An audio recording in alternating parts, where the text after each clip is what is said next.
A service of KIBMradio.com, the Internet's home for an all old-time radio.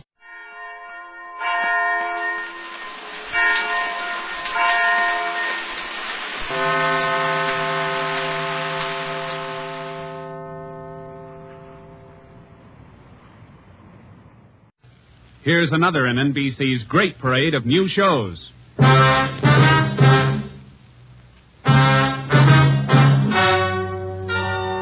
Ladies and gentlemen, the story you are about to hear is true. Only the names have been changed to protect the innocent. NBC brings you Dragnet.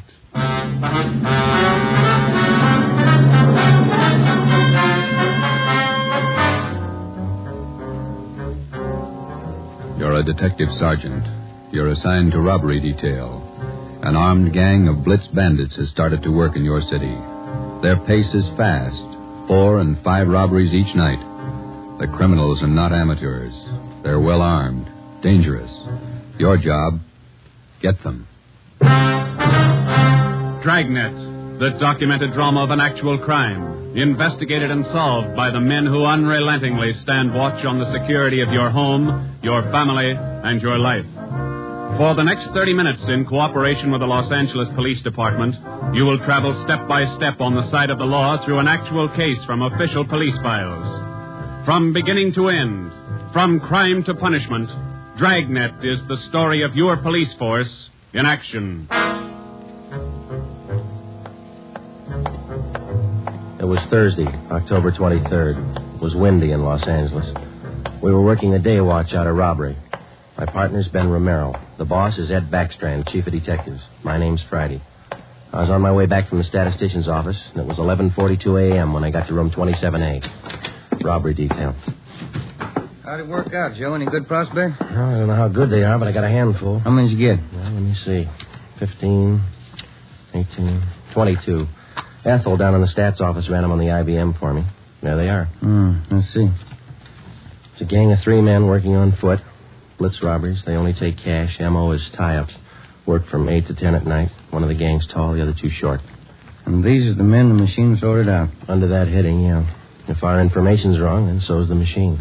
Got a good bunch of candidates here. Descriptions match up with what we got. They seem to. Check the names on that list, Ben. Some of the smartest thieves in the country. Yeah. Tommy Willis, Ray Grappa, Kemp Satelli, Manny Roberts, George Cross, Mario Koski. Reads like June graduation at San Quentin. Yeah. George Cross and Tommy Willis are in town. We know that. And Koski, he's around a couple of weeks ago. And what about the rest? It's a big field. Have to check them out, I guess. Might as well start at the beginning. Did you go through the overnight reports yet? Yeah. No restaurants, no liquor stores.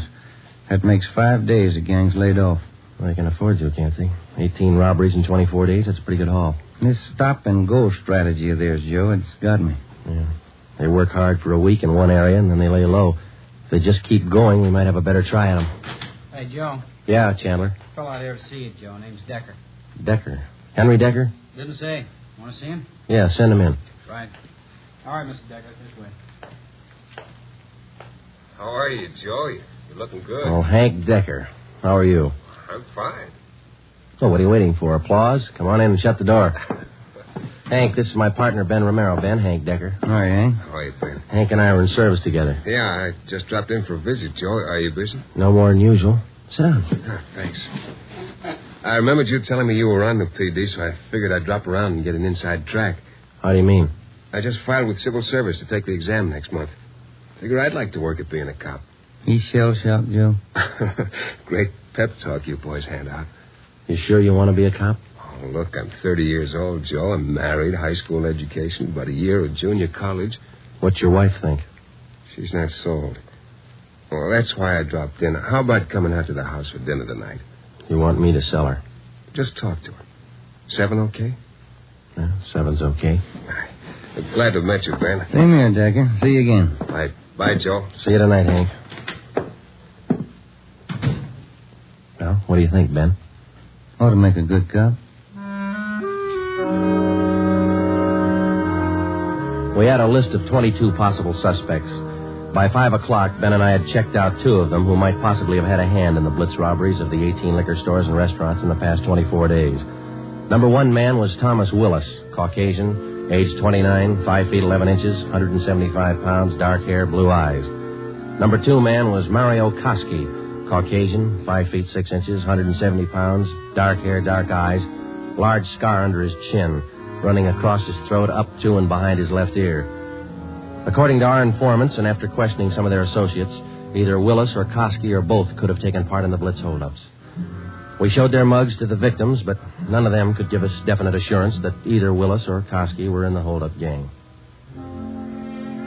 At 7 that night, I went out to Hank Decker's house for supper. Met his wife, Linda, his 4-year-old twin boys. We talked about the Army, played with the kids for a while. Before we sat down to eat, we put the boys in bed. Hank was in the kitchen carving a roast. His wife closed the door to the kids' room, and we started downstairs for the kitchen. What do you think of our 2 atom bombs? They're fine kids, Miss Decker. Hank told me that you were worried about him wanting to join the force. I was 12 years old when my father was shot down. He was a policeman in Des Moines. He was only 37 when he died. I wouldn't know what to do if anything like that happened to Hank. What do you want me to say? But does Hank really want it? Can't you talk him out of it? You're his wife. Can you? No, I think it's his choice, Miss Decker. He's going to have to make up his own mind. I'm sorry. If it's what Hank wants, I guess I worry too much. A lot of women marry cops. They have, and they will, and they all worry. Hank will be all right. Will you guarantee it, Joe?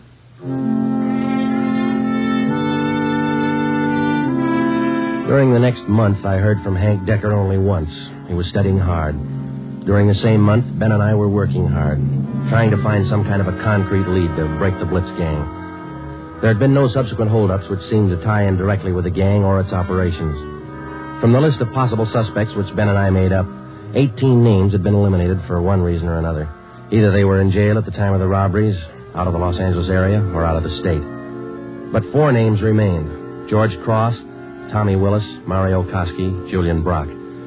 During the latter part of the month, George Cross was booked on a minor charge, and we questioned him at that time. He showed no knowledge of the holdups. Nearly 2 months after the robberies were committed, Ben and I were still without a solution as to the whereabouts of the gang. Never known a Blitz gang like this way before, Joe.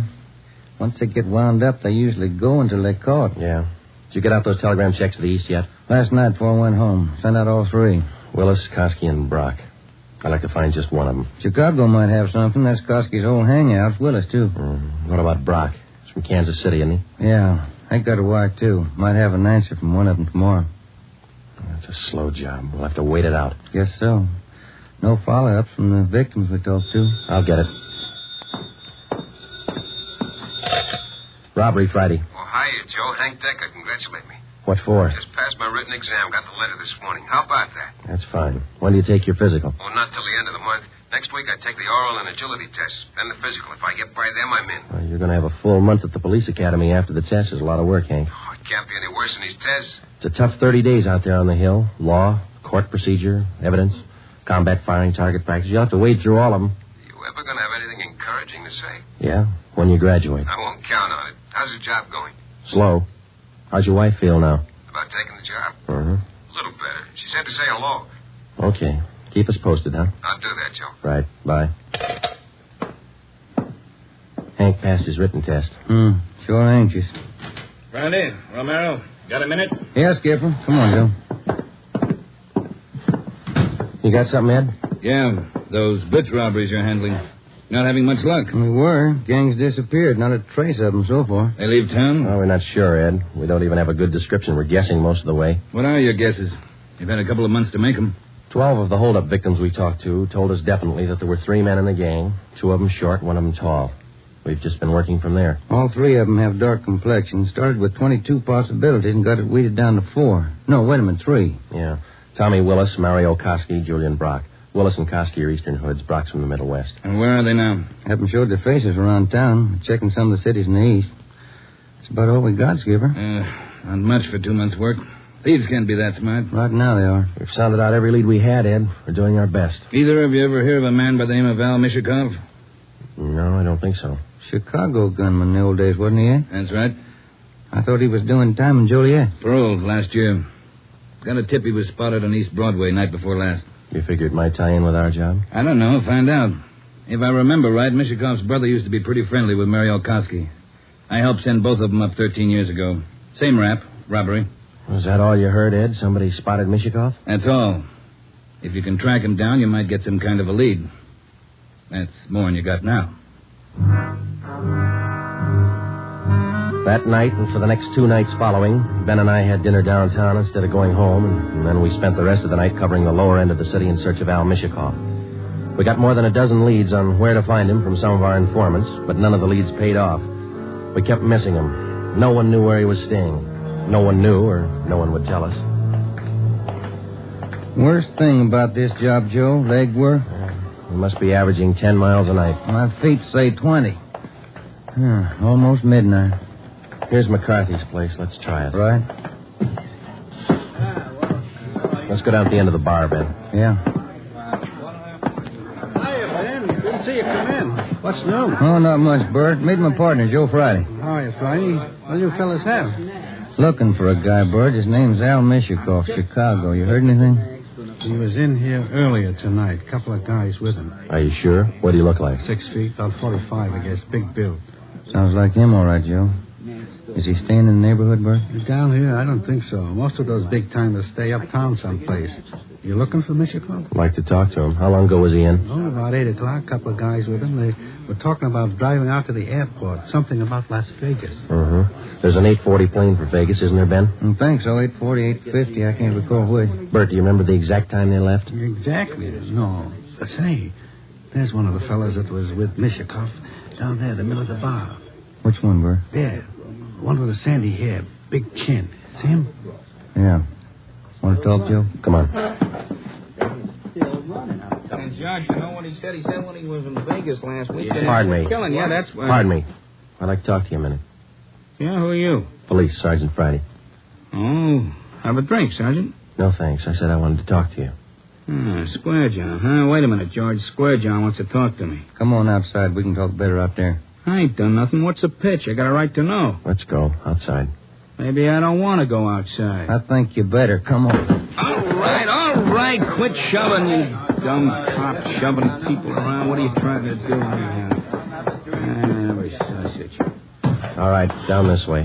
Car's parked up the next alley, Joe. Hey, look, what's this all about, huh? I got a right to know. You were seen with Al Mishikov tonight. Where is he? Who? Al Mishikov. You want us to spell it? I don't think you can spell your own name. Nobody's asking you to play smart. Where's Mishikov?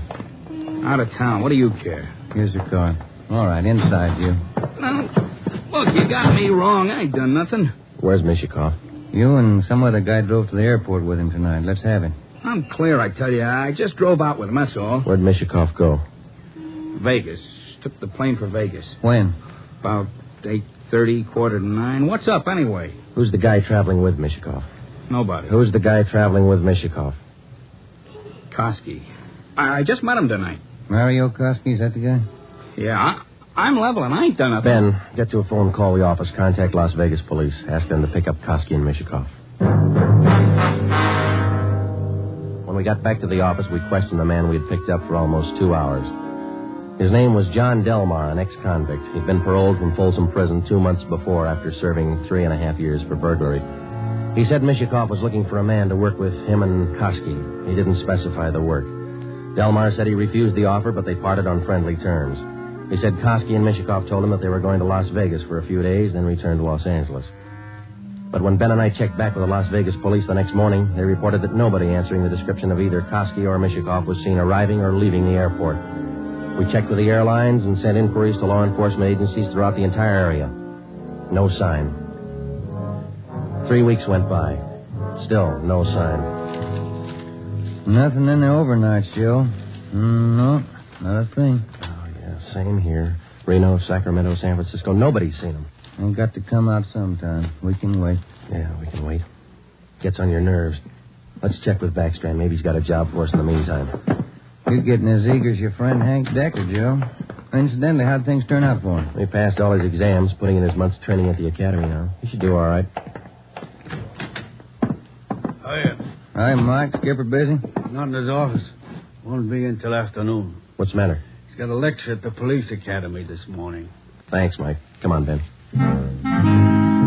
Ben and I drove out to the police academy near Elysian Park. We went out to check with Ed Backstrand on the Blitz robberies, not to listen to his lecture. When we walked into the classroom, he was just finishing up, so we sat in the back of the room and listened. It was a pretty good speech. Because of the alertness of the arresting officer, his talent for memorizing detail, and his knowledge of how a criminal acts under a given set of circumstances, the arrest was made. Well, that's about it, gentlemen. Thank you for your attention. Now, when I ran this speech over at home, my wife said it wasn't a very good talk, but at least it came out on time. Now it seems I'm 2 minutes short, so I guess I failed on both counts. If I may, I'd like to use the few minutes that are left to tell you what I think of being a cop after 24 years. For one reason or other, you men have chosen the career of a police officer. Well, let me tell you right now, without any qualifications, it's a thankless job. Maybe you can't see it now. Maybe you think I'm exaggerating. But when you graduate next week and get that uniform on, your whole lives are going to change. You're going to lose friends, a lot of them. They'll want parking tickets fixed, some other favors. You'll have to turn them down, so you'll be a heel, a fathead. When you're on the beach, you're going to meet the cream of society and the scum, the lowest. Sometimes you won't be able to tell the difference. Some of you will have to work with thugs, two-bit gangsters, dope addicts, cheap women. All the human garbage you can find in a big city. You'll come home at night and take a shower to wash off the dirt, but you still won't feel clean. That's the job. When you buy a box of candy and bring it home for your anniversary, the neighbors will say you chiseled it. When you save up a few dollars and buy a new car or some furniture for the house, it's graft. People are going to want favors. They'll offer you things, a free beer or a new dress for your wife. If you take it, you're a chiseler. If you don't, you're a tough cop. Well, here's a piece of advice. Take nothing from anyone, no matter how good a friend he is. Pay for everything you get and don't ask favors. Treat everybody alike, no matter what they look like or what they believe in. You don't play favorites. There are going to be times when a few men in the department get out of line. The newspapers will play it up because it makes good reading, and the average John public will love it. Because that's the only way he can pay you back for that traffic ticket you gave him. Being a good cop is a hard job, but it's a good one. Let me warn you just once more. It's one of the most thankless jobs on earth. That's all, gentlemen.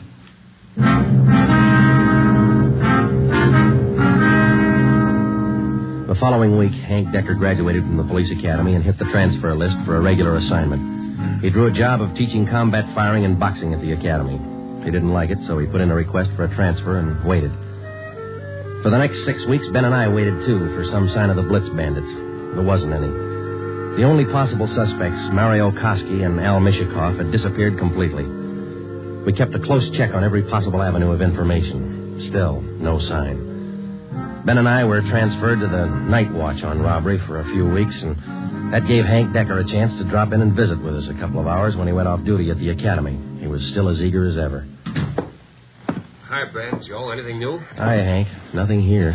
What about the academy? Oh, big news. What's up? Getting a transfer starting next Monday. Going to start on a beat. Thought you were all tied up with that boys' club you started out there. Oh, I was, but Hanson's going to take over when I leave. The kids sure love it. Free swimming in the pool, boxing lessons. We teach them everything. Where's your beat going to be, huh? Central, right in the downtown district. Might learn something, huh? You'll learn a lot if you want to forget most of it. Look, it's 7:15. Don't you ever go home for dinner, Hank? Oh, getting the wife used to it. This new shift's going to be night work, you know. Wait till you're on it for a year, and then you tell us how you like it. A year? I want to be in the detective bureau after a year. Well, you're not even going to last a year. If you don't get home to dinner, your wife's called twice this week already. She calls me. Okay, when did she call tonight? She hasn't yet. Oh, I guess I better head her off. Let me know if anything breaks, huh, Joe? I'd like to tag along. Okay, Hank. Well, on your way. Okay, good night. So long. Good night. Yeah. How eager can you get? Were we like that when we started? Not me. I never had that much energy at one time my whole life. Hot shot, Joe. I'll get it. At 767 East Broadway, a liquor store, 211 and Sluggy. At 767 East Broadway, a liquor store, 211 and... 767 East Broadway, 211, liquor store. Let's go.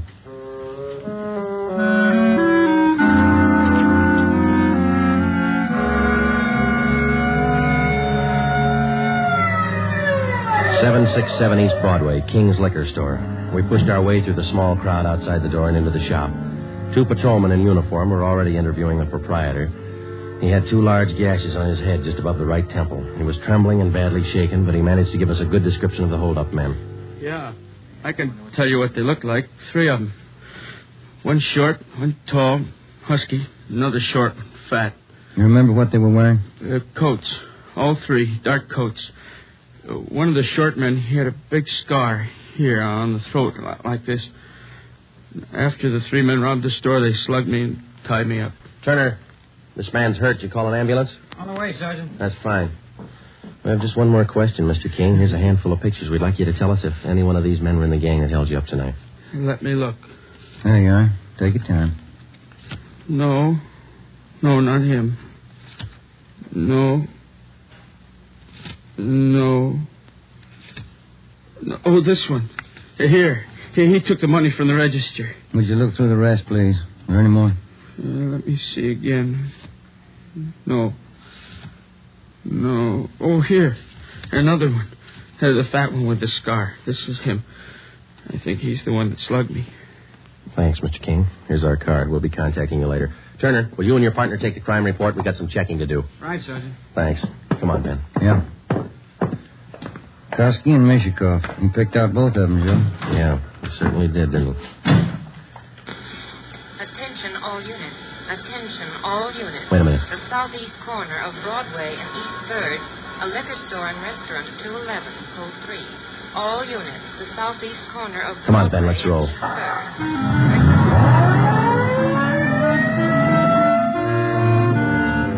When we got to the liquor store and restaurant at Broadway and East 3rd, Ben and I knew for certain that Koski and Mishikoff were back in the city and working hard. Their M.O. matched down to almost the smallest detail. We put a call through to communications, and the entire Central Division was alerted. Then we called Chief Backstrand and told him the news.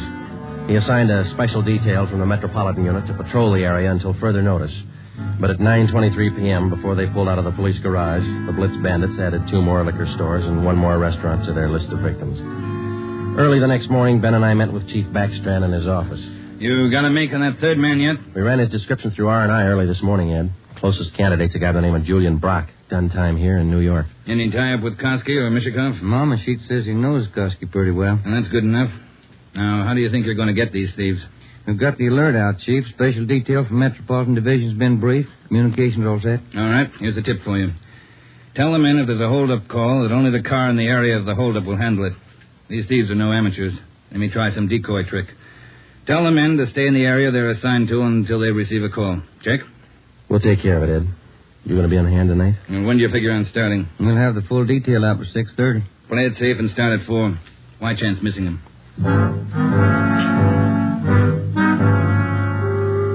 At 3:30 that afternoon, we left the police garage with a special detail from Metropolitan Division, and we started to cruise the central area. We weren't looking for any action the first few hours, and we didn't get any. The 5 o'clock traffic in the downtown area was heavy as usual. Hope that gang holds off till after 6. We couldn't get out of this traffic if our lives depended on it. Well, we'd probably do better on foot if it wasn't for radio contact. Control 4 to 80K. Control 4 to 80K, your location. Get it, will you, Joe? Yeah, wait till I get the mic. 80K to Control 4. 80K to Control 4. Our location on Spring Street between 2nd and 3rd. 80K, stand by. 80K, call your office code 2. Call your office code 2, KMA 367. 80K to Control 4, Roger, KMA 367. Yeah. Now what do I do for a parking space? You know, you're lucky. That guy up ahead there, he's pulling out. Good. That hasn't happened to me in 6 months. Okay, hold on, Ben. I'll be back in a minute. Yeah.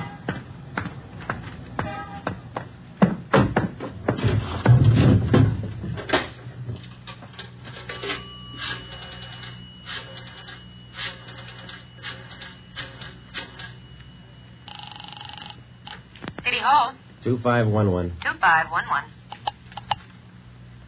Robbery, Chandler. This Friday, Bill. You want us?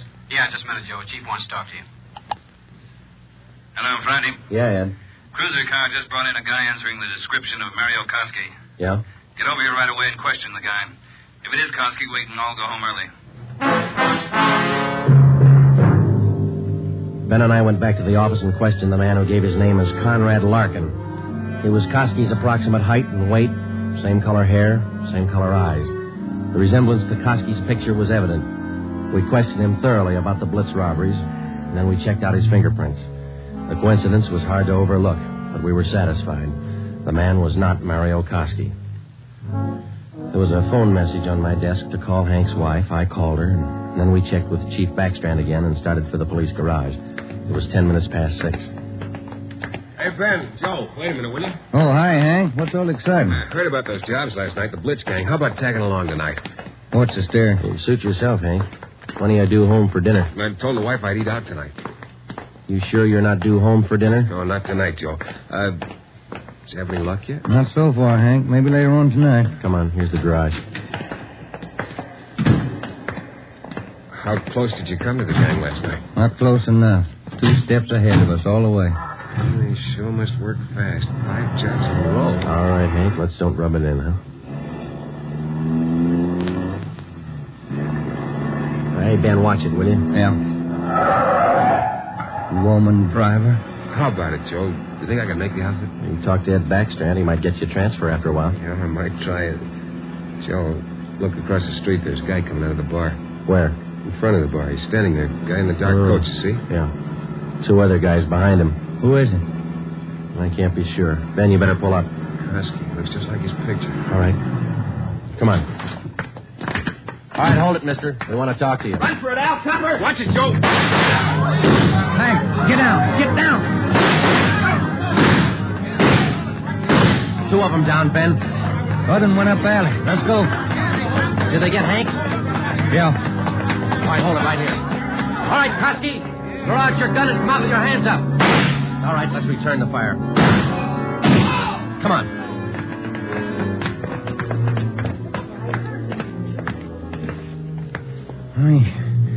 He had his chance. Yeah. Grab his gun. Let's get back to Hank. Did you get the guns from the other 2? Yeah, they're dead. Hank got them both. All right, one side, please. Officer, did you call an ambulance? Yeah, they're on their way. Come on, Ben. One side, please. Will you let us through? Hank, how you doing? Not so good, Joe. Ben, will you get the crowd black? Give him some air. Would you just move back? Joe, All right, easy, Hank. They'll be here in a minute. Hank? Hank. How's it doing, Joe? Gone? Yeah, come on.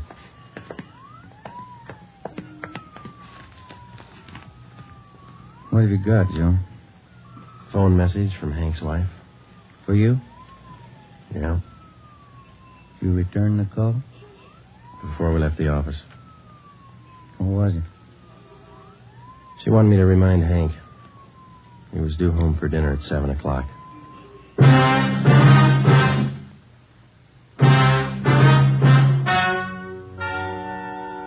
The story you have just heard is true.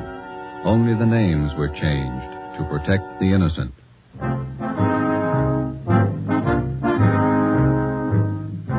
You have just heard the 12th in a new series of authentic cases from official files. Technical advice for Dragnet is furnished by the Los Angeles Police Department. Tonight's program is dedicated to Patrolman James Frank Goggin of the Cleveland Police Department, who, on the morning of January 13th, 1939, gave his life so that yours might be more secure.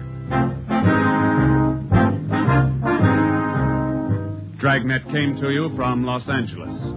If you enjoyed tonight's production of Dragnet, you'll want to listen to Richard Diamond, private detective, as played by the screen's romantic tough guy, Dick Powell, heard Saturday on most of these NBC stations. This is NBC, the national broadcasting company.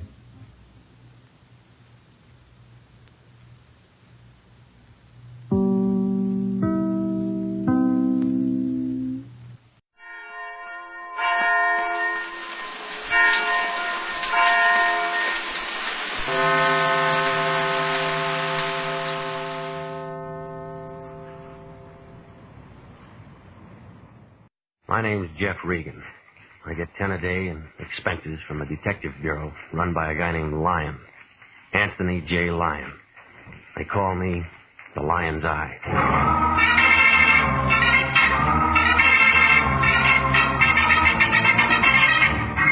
With Jack Webb as Jeff Regan, Investigator, stand by for hard-boiled action and mystery and thrilling adventure in tonight's story of The Man Who Came Back.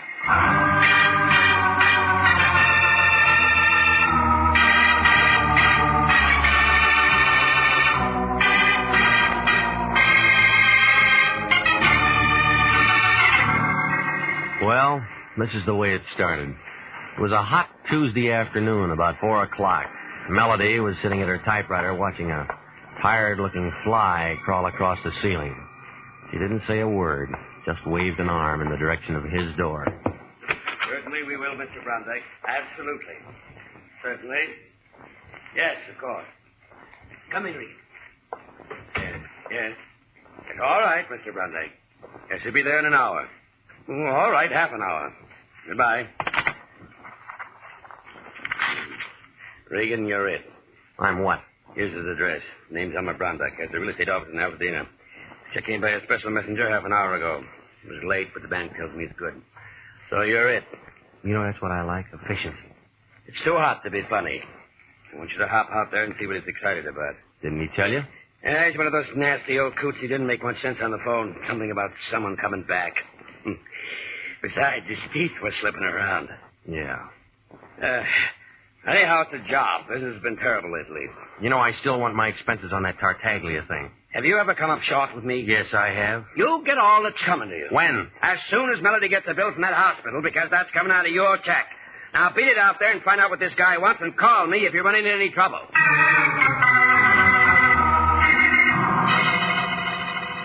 Brondike Manor was a brown-white cottage on the edge of 10 acres of dusty land in back of Foothill Drive. There was a big sign right in front of it telling you how easy it is to own your own land and have your own home on Brondike Estates. Well, I parked across the highway, and it was just about then that a big, heavy-set man wearing a dirty white Panama hat and a suit that didn't fit him around the stomach crawled out of a 36 Ford sedan, jammed a cigar in his mouth, and came over to my car. He had hair in his ears. Yeah, hot afternoon, ain't it? Yes, sir, sure is hot. Sure is a hot afternoon. Yeah, it is if you spend it sitting in a car pulling on a bottle. Smell it, huh? A mile away. Just trying to beat the heat. Okay, you've been parked in the car beating the heat. Yeah, you win. Ain't much good trying to look like a guy who wants to buy a house. Yeah. Who do you look like? Yeah, it's a little greasy, but it's me. Uh-huh. Marty Anderson. Confidential investigation. Guess I ought to have new ones printed up, huh? All right, you're a sleuth. How's business, Marty? Bunk. Too bad. You going in to see old man Brondike? Your nose is getting sunburned, Marty. I was just going to go and see him myself when I spot you pull up. Recognize you from pictures in the paper last week on that Tartaglia thing. I figured maybe you and me ought to talk. Yeah. Hey, you make it tough for a guy, Regan. We're in the same racket. What you going to see him about? You said you were going in to see him. Well, I kind of changed my mind when I seen you. This is where I came in. Ah, you're a tough guy, Regan. You're a real tough guy, and a lot of people know it. But Marty Anderson's betting you're a dumb guy, too. A real dumb guy. Mm-hmm. See you around, Marty. I'm an old conk, huh? A fat old slob who couldn't get a trick as a housekeeper or a tail in a bunk. Is that it? Oh, but don't get too close. That's a real bad label you got a hold of. Okay, Regan, okay. You're young and tough, but you just keep my card, wise guy. You'll want to see me. You'll want to see me before it's all tied up.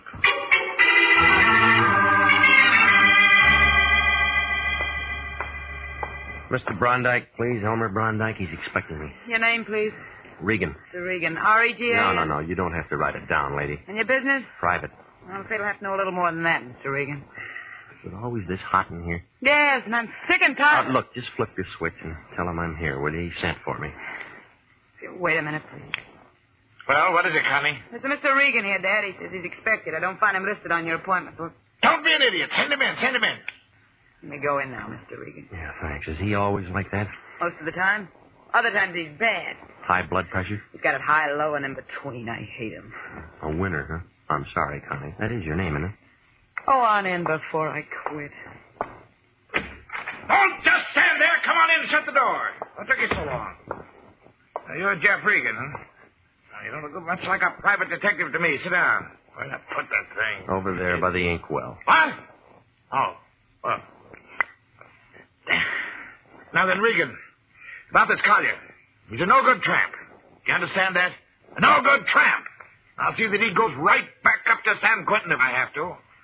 I'm a dangerous man to play games with. He found that out once, and if he keeps up this business, he's going to find it out again. All right, you're dangerous. He's a no-good tramp, San Quentin. Say, are you mocking me? No, I'm not. I'm just wondering what you're talking about. I just told you everything. You got ears? Can't you hear? I don't hear anything but a lot of blubbering, and that doesn't make any sense. Too big up Now, here. Connie told me all about your high blood pressure. You better watch that. She did she? Well, Connie talks too much. That's what's the matter with her. She talks too much. Oh, sure, and you'd fire her, only she's your daughter, and you'd have to pay somebody else 3 times what you pay her to take everything she has to take. Get out of here. Get out of my office. Get out. Get out. No, never mind. Sit down. Just hot. Heat always gets me. Yeah, me too. Now, do you want to tell me about it? He's an ungrateful scoundrel. Who? Toby Collier. Who else? Well, I took that boy in as my junior partner in Brondike Estates when he was nothing more than a car washer in a filling station. And how does he repay me? Hey, you're letting the heat bother you again. No, it isn't the heat, Regan, I'll tell you that. It's those phone calls. Phone calls telling me to beware and watch out. And a lot of other nonsense. Mm-hmm. Now we're getting close. They let him out of San Quentin last week. You'd think he'd go somewhere where people didn't know him and wash cars again or something. But no. He has to start telephoning my office and telling me he's back and that he's going to get me. What was he doing in San Quentin? 2 to 10 on an embezzlement count. How long ago was that? 3 years ago. I guess he got time off or something. Why is he sore at you? I had to testify against him. It was my firm. He was chiseling. So now he's out of the clink and he's phoning you and trying to throw a scare into you, huh? He may be out, but he isn't scaring me or anybody else, I'll tell you that. Yeah. I want you to find him, wherever he is. Bring him here. All right. Then I want to tell him like I'm telling you. If he keeps bothering me with those phone calls, if he persists in threatening me, then I'll haul out some stuff I have in my safety deposit box and send him back up there on a swindling rap, just to get him out of my hair. You withheld evidence at that trial? I withheld nothing. Just be a new charge, and I could make it stick if I wanted to. All right, tell me the rest of it. What do you mean, say the rest of it? No more to tell. He's a punk. He's got to get in trouble. Where'd Marty Anderson figure? What? Anderson, Marty. Confidential Investigations. Big, dirty-looking ape who shaves every other day. Oh, that rum pot. How do you know about him? He tried to shake me down outside your office. He would. Yeah, he's just a second-rate gum heel I called in 3 years ago when I thought Collier might be fixing my books. I think it's the only job he ever had. He's been pestering me ever since. Did he testify against Collier? Of course he testified against Collier. That was part of his job. Is there anything else you want to know? Yes, there is. Why'd you call International instead of the police? You're pretty nosy, aren't you? I'm a lot of things. Now, come on, why? Because every time you call a cop around this town, there's always some snoopy reporter hanging around the sergeant's desk. I got $500,000 tied up in this here gravel pit. I don't want anybody who's going to buy into it, thinking that I might get knocked over by some loony. That's why I want it all quiet. Does that satisfy you? No, it'll do for now. You'll probably come up with something better later on. Are you done? All right, where's Collier? If I knew, I wouldn't have called you in. You have a family here, a home, a wife, something? He was all alone. He had a mother somewhere, I guess. Pictures? Yeah. Okay, I'll keep these. When am I going to hear from you? When I find something. You bring him to me. I'll ask him to come. He doesn't have to. You just spring that swindling rap on him. He'll come. Yeah, and if it's no good, he can turn right around and slap a slander suit right in your face, and I wouldn't blame him. Don't you forget you're working for me, young man. No, I won't. Regan, you've got a nasty way of talking. People don't talk to me like that. Yeah, well, this is a brand new crowd of people, Frosty Top, and we talk just like we feel.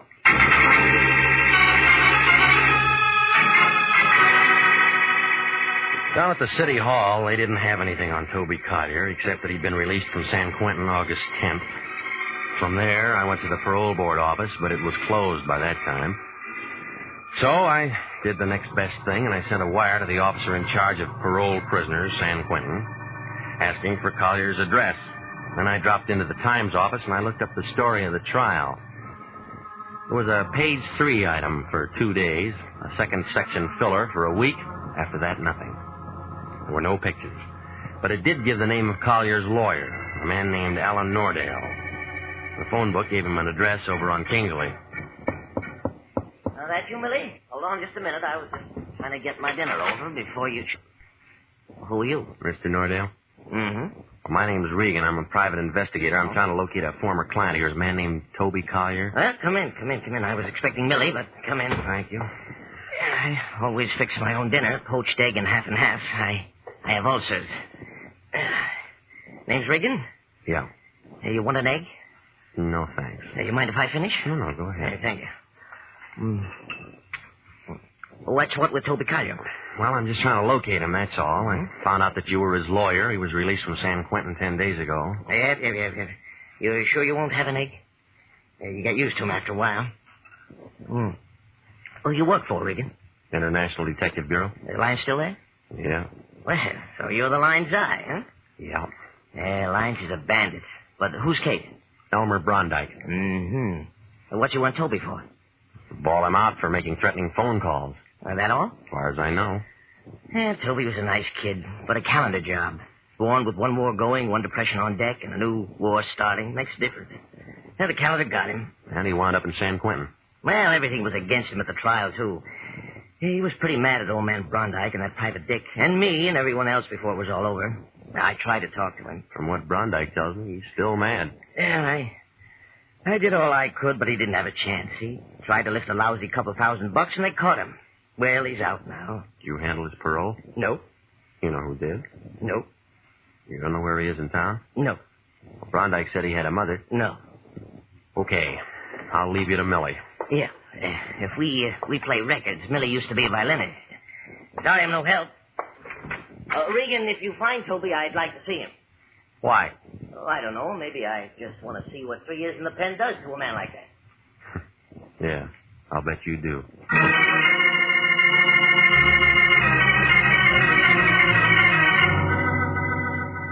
Where are you now? Did you find Collier?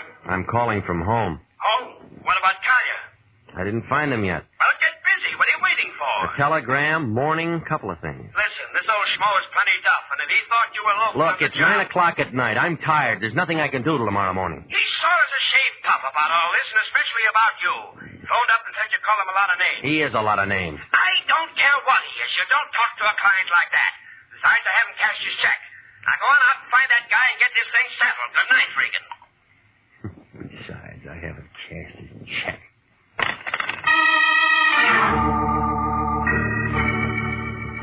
Well, I just set down the phone and started at the door when it happened. Connie Brondike was standing there, and she didn't waste any time. She didn't say a word, just pulled the trigger. The first 3 brought down plaster on the ceiling. The 4th one ruined the shoulder on my suit. The 5th gave me a haircut. I made a grab for it, and I missed. I took the empty gun in my face. Next thing I knew, she pulled off one of those high spiked heels and raised it above my head. I tried to stop her, but my arms wouldn't work, and that's all I remember.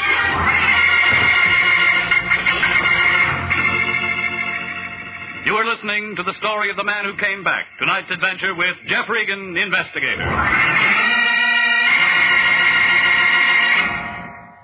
They're still available for qualified nurses. Yes, the Army Nurse Corps Reserve still has commissions available. If you are a graduate registered nurse between the ages of 21 and 45, you may be eligible for a commission in the Army Nurse Corps section of the Regular Officers Reserve. Those who meet the high standards and qualify to serve with this fine organization may elect active or inactive status. Nurses requesting inactive status will continue with civilian nursing, but stand ready to serve in time of emergency. In addition, they have the opportunity to take advantage of special training courses. Nurses who request active status enjoy the same privilege of all other officers. Graduate work is provided at the Army's most modern teaching centers, and the nurses obtain educational experience that benefits them in both civilian and military nursing. If you believe you qualify for a commission in the Army Nurse Corps Reserve, apply to the Adjutant General, Washington, D.C.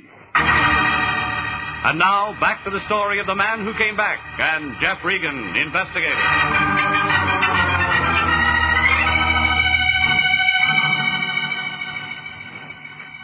Oh, yeah, Connie had done a real good job. 6 to 5, I'd never get there before it stopped ringing. Oh. All right. Hello? Regan, is that you? Yeah, What's the matter? Did I get you up? something like that. This is Marty Anderson. Did you wash your face yet? Still feeling tough, huh? I thought maybe we could talk now. Yeah. What made you think that? You're looking for Collier, ain't you?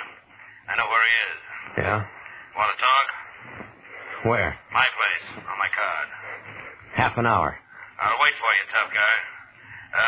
Bring some money. This is going to cost you. Everything's going to cost me. Bring some money.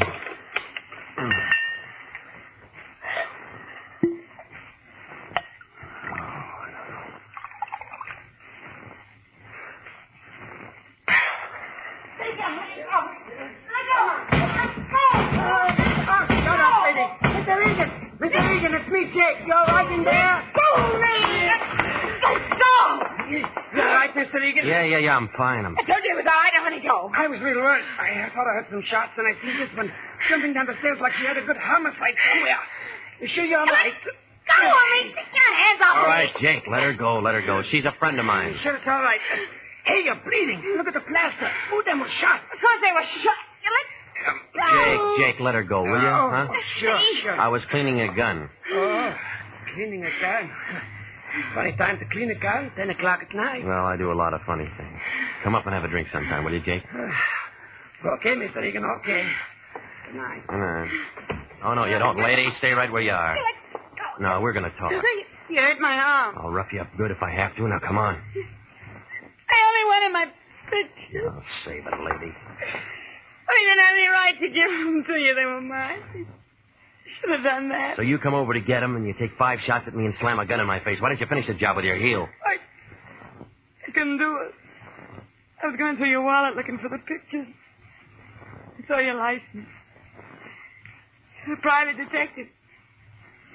You're looking for Toby, aren't you? That's why you had the pictures. You're looking for Toby. Collier, your boyfriend? Yeah, we were going to get married. Only he went to the pen, huh? Those pictures. That's all I had left of them. He didn't write? No. You know he's out now. Yeah? Has he gotten in touch with you? Why should he? He thinks I was in on it. In on what? The whole dirty, rotten thing. Toby was framed. Dad hired that Marty Anderson to help him do it. How do you know he was framed? I've been working for my dad for 5 years. I see things. Yeah, I'll bet you do. That's the truth. Oh, yeah, everybody's full of the truth. All the liars are dead. Look at me. Well, go ahead and look at me, Mr. Regan. I'm not what you'd call beautiful. I ain't even pretty. I'm tall and gawky. No man would ever look at me twice. But Toby looked at me. He loves me, but... What you gonna do to him when you find him? Well, he's been threatening your father on the phone. I'm just going to take him there. Yeah, would you bring him to me first? Would you let me talk to him? Why? Because maybe I can hold him in my arms and make him forget all his hate and everything he's gone through. Maybe he'll still love me. We can go away together and get married. You know where he is. Can you find him tonight? Maybe. You gonna help him and me? I got to see a man. Guess I went kind of crazy tonight, huh? I don't know. I've been thinking about him so much lately. Yeah. Well, next time, give me a little thought, will you? Good night, lady.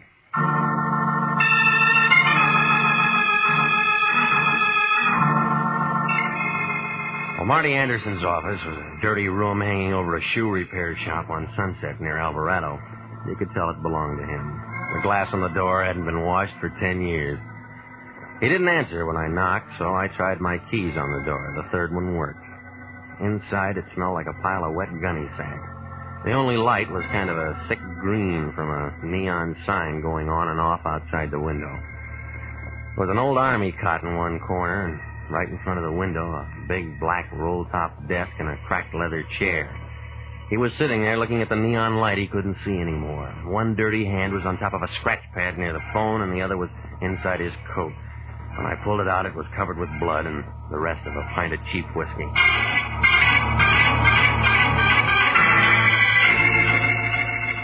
I found a .38 cartridge case on the floor. He didn't have anything in his pockets except some keys and a plug of chewing tobacco. There wasn't anything in the desk drawers either.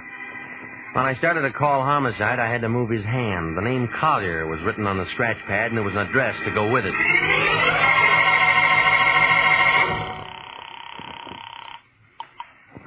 Police Department, 24. Extension 2521, please. Homicide, Chandler. Lieutenant Wendetti. Off tonight. Who's calling? All right, take this down, Sergeant. Shoe shop, Sunset near Alvarado. Yeah? One flight up. Yeah? Office. Belongs to a private detective named Marty Anderson. Yeah? Got all that? Yeah. He's dead. What? Hey, who is it?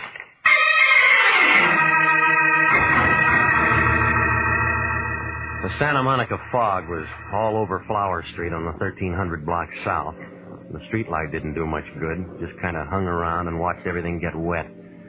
I used a half a pack of matches finding my address. Out kind of late tonight, aren't you, Pilgrim? What'll it be? Toby Collier here? He was here. All right, I'll wait. He ain't gonna be here no more. You a friend of his? Never met the guy. Yeah. It's midnight, beat it. All right, wait a minute. Oh, like that, huh? Any way you want it. I'm gonna do you a favor. I'm gonna tell you something. All right, Santa Claus. Before I turned night watcher, they call me the Candy Kid. 6'4", pound of 2 under 300. It'd be assault with a deadly weapon if I slapped you in the mush, but you're tempting me. All right, wait a minute. Being a night watcher ain't slowing me down now. All right, now maybe this will. I just came from Marty Anderson's. So what? He's dead. So what? And in about a half an hour, the cops are going to be here looking for Toby Collier. Yeah? Well, they can just dig him up and talk all they want. Dig him up? Are you blind or drunk or something? This outfit buried him this afternoon. This is a mortuary.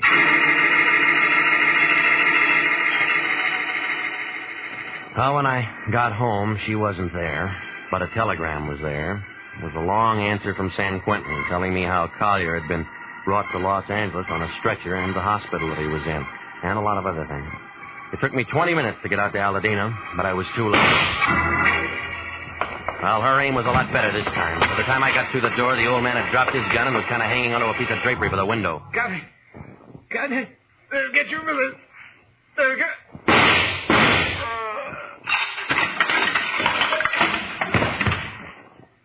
Well, you've turned into a real Annie Oakley, haven't you? Good to see him like that. Real good. You want to give me that gun? It's empty. Sure, why not? He had it coming for a long time. You read my telegram? Yeah, I read it. And I phoned the hospital, and they told me Toby was dead. Bad heart. Wasn't that bad heart that killed Toby? It was him. He killed him. You don't have to make those faces. They don't make him any deader. You think I'm nuts, don't you? No, I'm not a lawyer, lady. You can plead any way you want. Well, I'll never tell it to a court. Don't bet on that. You aren't such a bad guy. I'll tell it to you. All of it? How many tramps you met in your life, Regan? Real tramps. Some just thought they were tramps. Well, you met the genuine product today. Take him. For 10 years, he's been packing away money. When the income tax people got close, he goes out and he finds Toby in a filling station. And makes him a junior partner. Yeah, works an embezzlement frame up that makes Toby the fall guy. That way he doesn't have to straighten out any books. Tramp number 1. Genuine, huh? And then there's number 2, a private dick named Marty Anderson. Pete. Oh, he's dead. Somebody shot him tonight. Yeah, he did it. The only decent thing he ever did in his life. Marty was in on it. He testified against Toby in court. But Marty wanted money. Yeah, all the time for the old man killed him. And it was supposed to look like Toby. Only Toby was dead. Yeah. Toby was dead, and he couldn't kill anybody. When you find out about Toby, you come back and you do some shooting yourself, don't you? He killed Toby. At the morgue, they told me it was his heart. His heart, his soul, everything that made him. He was on a hospital ward all the time he was in prison. He'd only written and told me. All right. Come on. He's got to take me down. Yeah. Don't make no difference now. This Toby, you must have loved the guy. Sir, I'd have died for him. Yeah, lady. I guess you will.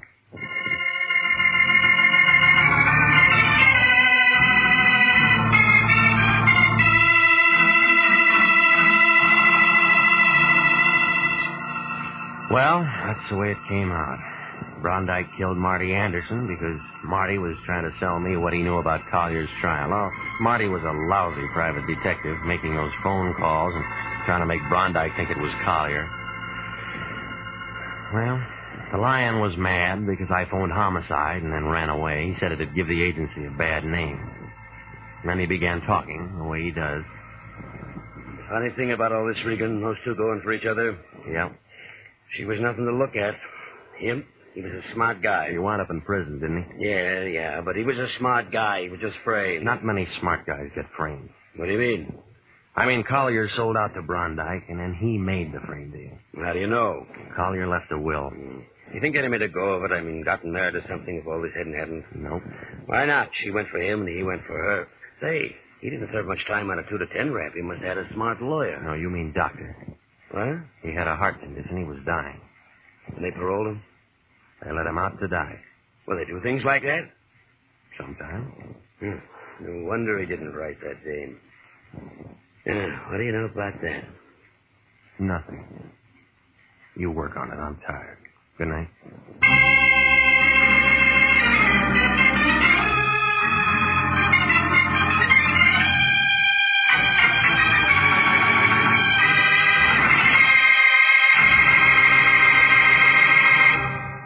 Are you a registered graduate nurse? Do you know someone who is? Then please listen carefully to this important message. 29,000 nurses are needed to join the new Army Nurse Corps Officers Reserve. For the first time in history, qualified nurses are given the opportunity of receiving a commission in the regular Army Reserve. These nurses will remain on inactive status, ready to serve their country in the event of an emergency. 4,000 of them, if they wish, may choose active duty. All nurses who receive reserve commissions will benefit from the opportunity for specialized training offered to them by the Army. Inactive reserve status will not interfere with the nurse's civilian life, but the educational opportunities offered her by the Army Medical Department will be of great advantage to her in her work. So don't wait. If you're a registered graduate nurse between the ages of 21 and 45, drop a card now for complete information to the Adjutant General, Washington, D.C.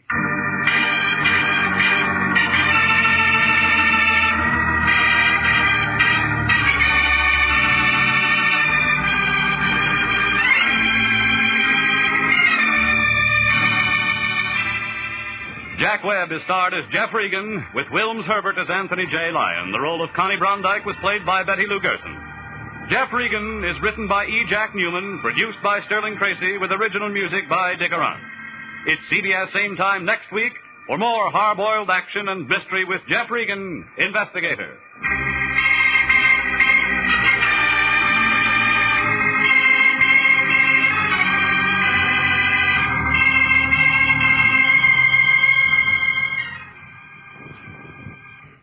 If you like mystery, you'll be able to find out what makes a mystery when you find that clue with mystery man Ken Crossan and other famous mystery experts on most of these CBS stations Monday night at 8:30. Remember, find that clue, CBS Monday night. This is CBS, the Columbia Broadcasting System.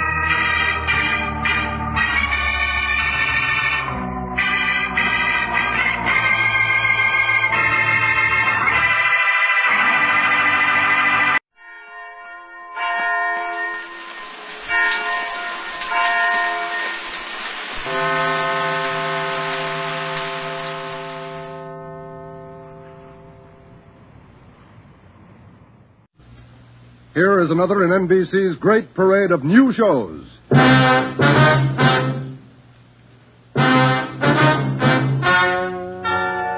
Ladies and gentlemen, the story you're about to hear is true. Only the names have been changed to protect the innocent. NBC brings you Dragnet.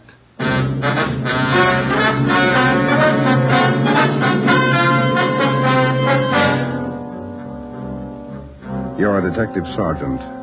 You're assigned to auto theft detail. In 3 months, more than 250 cars have been broken into. Property mounting well into thousands of dollars has been stolen. 2 youthful members of the gang have been apprehended. The all-important brains of the criminal ring, the leaders, are still at large. Your job, get them. Dragnet, the documented drama of an actual crime, investigated and solved by the men who unrelentingly stand watch on the security of your home, your family, and your life. For the next 30 minutes, in cooperation with the Los Angeles Police Department, you will travel step by step on the side of the law through an actual case from official police files. From beginning to end, from crime to punishment, Dragnet is the story of your police force in action. It was Monday, March 2nd. It was cold in Los Angeles. We were working the night shift out of auto theft. My partner's Ben Romero. The boss is Ed Backstrand, chief of detectives.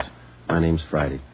I was on the way back from the interrogation room, and it was 10:58 p.m. when I got to room 26, chief of detectives' office. Real tough kids, aren't they? Yeah, they won't admit a thing. Now, sit down. Thanks. When'd you pick him up? About 8:30 tonight in the parking lot behind the Star Theater out on Sunset. He was lifting the radio out of a 48 convertible. He's had lots of experience. The report says you picked up a 19-year-old girl with him. She was waiting for the guy in a parked car across the street from the theater. The car was full of loot. The first real break we've had on those auto burglaries in 3 months, and it's no good to us. Neither one of them will talk. They won't even admit they know each other. You run makes on them? Just did. We've been questioning the boy for an hour, getting nowhere. What's his name again? Freeman, Stanley Freeman. Oh, yeah. Age 20. Address? Butte, Montana. Down here for a vacation. He doesn't lie very well, Ed. He's never been to Butte, Montana in his life. Knows less about the town than I do. Well, get to him. Right, Ed. Where'd you put the girl? We had a policewoman take her to our office. We can talk to her when we finish with the boy. Well, what's her story? Hasn't any. She won't even open her mouth. 19 years old, probably needs a good spanking. Now get him to talk. Right.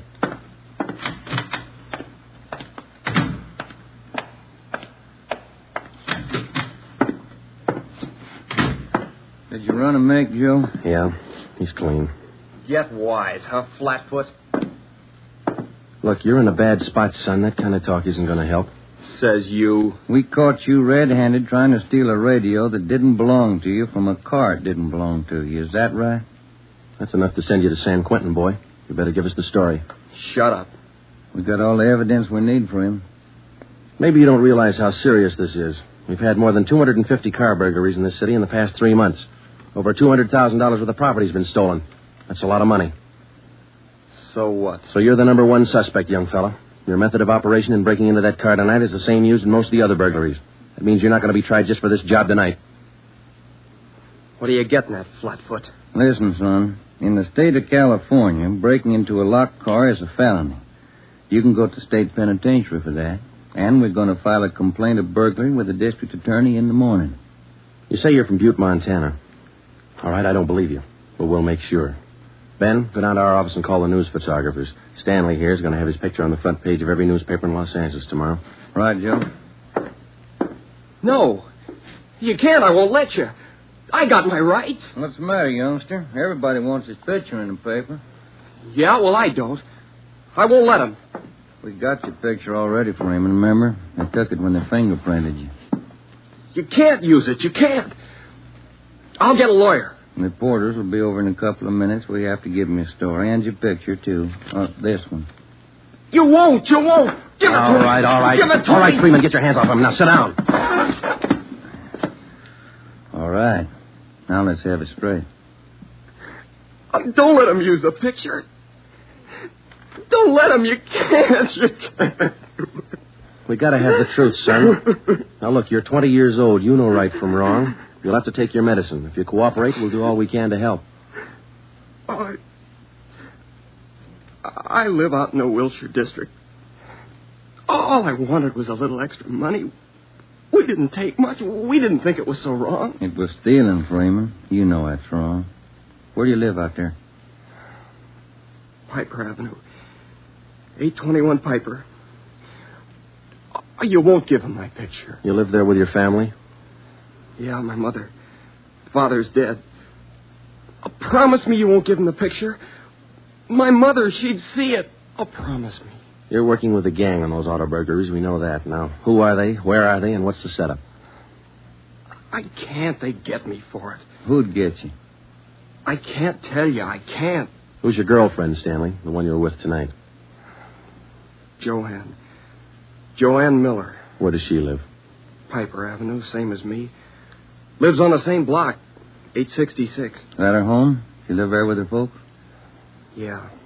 Mother and father. They work. And you got her into this. Isn't that the story she gave us, Ben? I did not. I didn't. It was her. She said a bunch of kids were doing it. It was quick money, something to do at night. She started it. All right, Romero. I'll go see the girl. You stay here with Freeman. All right, Joe. Just stay put in that chair for him.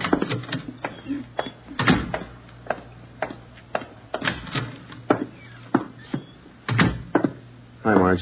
Hello, Joe. You and Romero handling this case? Yeah. I'd like to talk to the girl a few minutes. Marge, will you stand by? Right, I'll sit over here. Thanks.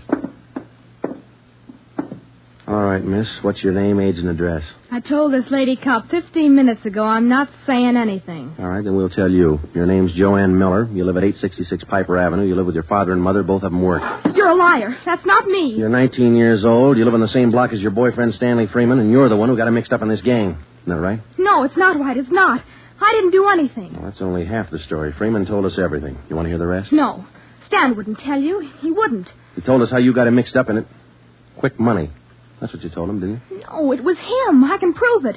The rest of the kids will tell you. He got me in this. Ask them, they'll tell you. It was Stanley and Fred Milford and George Jansen. They started it, all three of them. All right. Will you tell the story to a police stenographer? I'll tell him everything. He's not blaming this on me. Marge, will you go get the stenographer? Right. Now, how many persons in this gang of yours? Oh, about 10 or 12. And it's not my gang either. He got me into this, and now he's trying to lie his way out, blaming me. How long you been doing this, burglarizing cars? Me? Oh, only about 2 weeks. It was supposed to be fun, something to do at night. The rest of them been at it a couple of months. Who's the head of the gang? I told you, it's him, Stanley, and Fred Milford and Jansen, all three. I only started going out with him 2 weeks ago, maybe less. All right, Joanne. Tell it to the stenographer the same way. Stenographer will be in a minute, Joe. Okay, Marge, thanks. Stay with her. Right, Joe.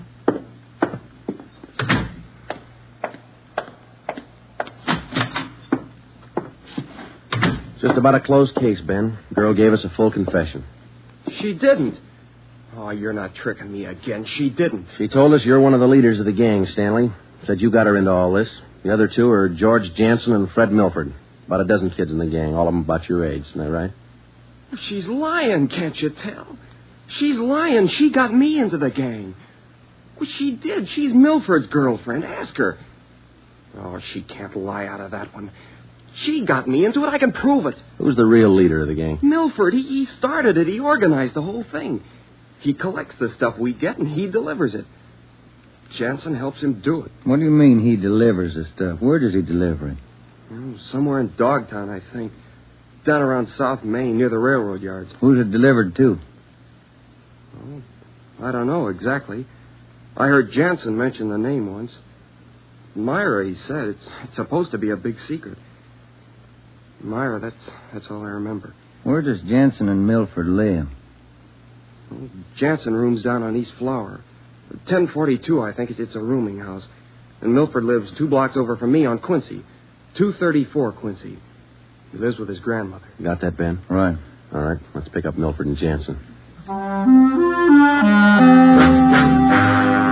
was 10 minutes past 1 when Ben and I returned to headquarters with George Jansen and Fred Milford in our custody. In Jansen's room at 1042 East Flower Street, we found 2 fur coats, a box full of new car accessories, an S&W .38 revolver, and a .45 automatic. When we picked up Fred Milford at his home, we discovered 5 deluxe car radios hidden in the garage, plus a valuable assortment of cameras, cigarette lighters, and clothing. Both Jansen and Milford refused to talk, but when we got them to headquarters and showed them the signed statements of Stanley Freeman and the girl, Joanne Miller, they broke. Milford, where else did you and your gang operate besides the Wilshire district? No place, only out there, that's all. Same type of car burglaries have been committed all over the city. You telling us your gang didn't have a hand in them? It's the truth. Our territory was Wilshire district. We didn't go outside. You mean some other gang's responsible? I don't know. All I know is we didn't have any part of them. Is there another gang, Milford? Maybe, I don't know. You find out. It's none of my business. It is your business, Milford. You admit you and your gang committed 55 jobs in the past 3.5 months. That leaves about 200 jobs to be accounted for. That's right. You figure it out. We have figured it out. I think you and your gang of young thieves pulled every one of those 250 jobs. There isn't any other gang. That's the story the district attorney's going to get. You're crazy. There is. I know there is. Then give us the information and save yourself a lot of trouble. Well, we're not the only ones. That's all I know. Milford, do you know how many years you get for auto burglary? I told you, we're not the only ones. There must be a couple of others besides us. Vince Mahoney, he's got a gang. Where does Mahoney operate? West Hollywood and Beverly. Where does he live? I don't know. Honest, I only met him a couple of times. Where'd you meet him? I don't remember. Where'd you meet him, Milford? Delivery. I met him down at the delivery place a couple of nights. When you delivered the property you stole from cars, is that right? Yeah. Where was that? Down by the railroad yards. Where? Chavez Street. It's a little alley off East Main. Who'd you deliver the stuff to? I told you, her name's Myra. That's all I know.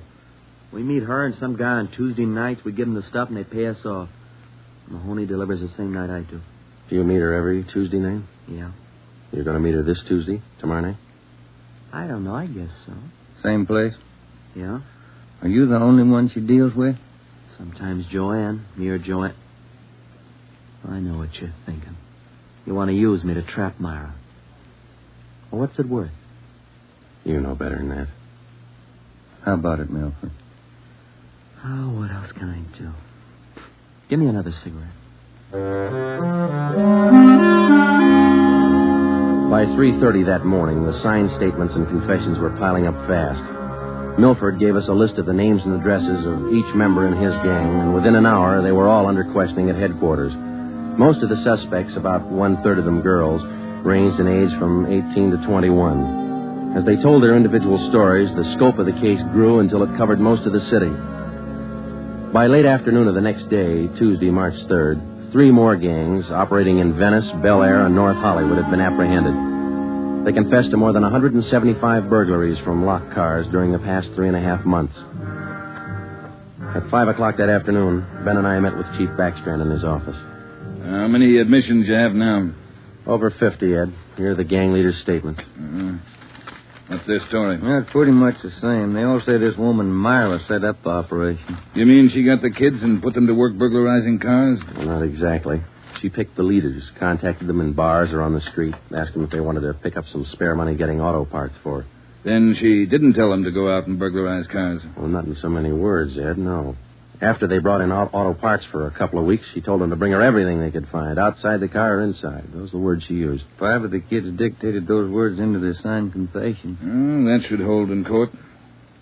What else did you get on this woman? Oh, she taught them how to work, told them to wear gloves, all angles. Well, we got most of the small fry. Now, where do we find this Myra woman? Any description on her? Yeah. Kids say she's about 33, 34. Good-looking redhead. 5'5", about 120, well-dressed. No description on the guy she runs with. You run a make on her yet? Yeah, no previous record. We've set up a stakeout for her tonight. 2 of the gang leaders have volunteered to go along, this Milford and Vince Mahoney. Good. Down on Chavez, where she usually meets them? Yeah, that's right. When? 11:15. That's the regular time for the meet, according to the kid. All right, I'll be at home. Call me. I don't want to miss out on this one. When Ben and I left Ed Backstrand's office, we went home for dinner and a few hours' sleep. At 9:30 p.m., we were back at the office. We met the men in the special detail which Backstrand had assigned for the stakeout that night. We briefed them on their duties, and then we got Fred Milford and Vince Mahoney out of their cells. To avoid any possible suspicion of the presence of a trap, we had Milford's permission to use his car in the stakeout. The car which he had said he had driven to the delivery meetings with the woman Myra at least a dozen times before. We arrived at the stakeout area, Chavez Alley in East Main, at 9:58. The meeting was scheduled for 11:15. The moon was out, but the sky was overcast, and there was a cold wind blowing from the east. Hey, what time you got, Sergeant? About 10. Why, Milford? Getting nervous? No, just wondering. How you cops gonna rig this thing? In just a couple of minutes, we're going to plant you 2 in Milford's car parked up there in the alley. Now, you stay there until Myra shows up. We'll do the rest. Yeah, I know, but what'll we say? Suppose she asks for some stuff. We ain't got any. You won't need any. You won't have much time for talking. Suppose she wises up. Maybe she'll pull a gun. Maybe. Does she carry one? No, never saw her with one. Don't worry, Milford. We'll make sure you're not in danger. She's got an awful temper, that redhead. Got mad at me once when I squawked at the prices she was paying us for radios. What was she paying you, Mahoney? An 8-tube radio, good shape, $7. She got all the gravy and you got all the grief. You're not kidding. Joe, are you? Yeah, Steve. What do you got? Well, the men are all staked out, Joe. Got the area covered from every angle. All right. You got an extra man to stay in Milford's car? I'll handle that myself. Fine, thanks. Okay. All set, Joe? Yeah. Now, Milford and Mahoney, we're going to put you two in your car now. There's going to be an officer with you, so there's no need to be nervous or afraid. You just sit in the car and act natural. When this Myra drives up, don't leave the car. Have her come to you. You got it? Sure. Okay. All right, Joe, let's go.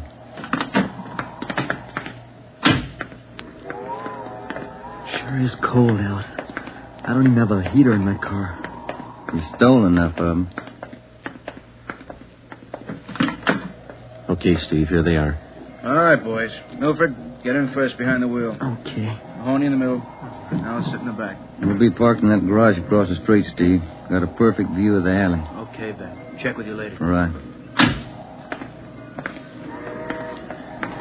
A mean night, Joe. Yeah, come on.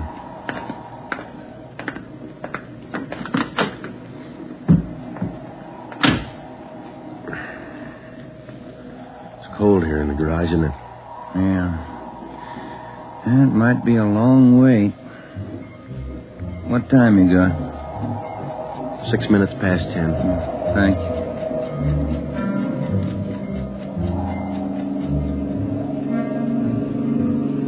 Hey, Joe. What is it? It's nothing. Thought that passing car was turning in the alley. Relax. It's early. Lonely place. Dark. Gets on your nerves.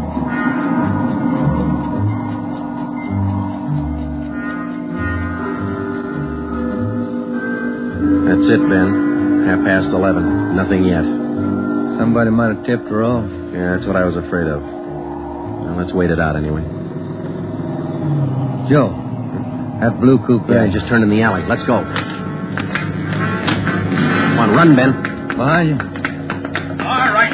Wait, you fella. Quit your fighting. What'd you get, Steve? Here he is. Just drove up in the coupe. Got out and called Milford Mahoney by the first names. He's in on it. What about the girl? No sign. Kid was the only one in the car. All right. Tell them in the stakeout's off for tonight. Have them report back in. We'll take the kid with us. Okay. All right, young fellow, this way. What you cops think you're doing? I ain't done nothing. Look, sport, we heard that from 54 different kids yesterday. We're tired of that line. Come on.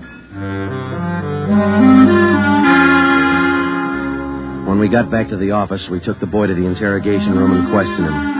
He gave his name as Matthew Leiter, age 21. He wouldn't break until Vince Mahoney definitely identified him as a member of his car burglary gang and the special favorite of the red-headed woman they called Myra. Then Leiter copped out and told Ben and I that he had talked with Myra as late as 10 o'clock tonight. He told us that she had heard that the police had picked up some of the gang members, and she asked Leiter to drive down to the Chavez Alley meeting place. He was supposed to tell Milford and Mahoney that the weekly delivery date was off until further notice. We questioned Matthew Leiter for an hour and a half. You told us a little while ago that you talked with this woman, Myra, late tonight. Yeah. Where'd you talk to her? At her home? Her home? Don't be stupid. Nobody knows where she lives. I met her at a bar. Which bar? Julius, out of Santa Monica. How did she contact you? Called me at home. She's not such a bad dame. She treats you right. Sure, that's why you're in jail. Did you ever call her on the phone? I don't know her number. None of the kids do. She's smart. She taught me all I know about the racket. You'll have a rough time getting her. Maybe, but we'll get her. Ben and I left the office at 2 a.m. and went home to bed. We reported in at 8 that morning to head back Strand. The three of us went down the street to Koken's restaurant for a cup of coffee. Nobody was in a good mood. We had most or all the small fry in the citywide burglary ring, but it seemed we were still a long way from cracking the inner circle. The latter kid said that none of them knows where she lives, what her phone number is, nothing. Pass the sugar, eh? I think we still have a few angles to study on that score. Right now, I've got some more bad news for you. What's that? You been through your mail this morning? No, not yet. We haven't had a chance. I saw the overnight reports. There were 32 car burglaries last night. 32. All the way from Wilmington to North Hollywood. How you figure it? I can't. This girl Myra must have an army of kids working for her. How much did they get, Ed? Any idea? Rough estimate about $3,000.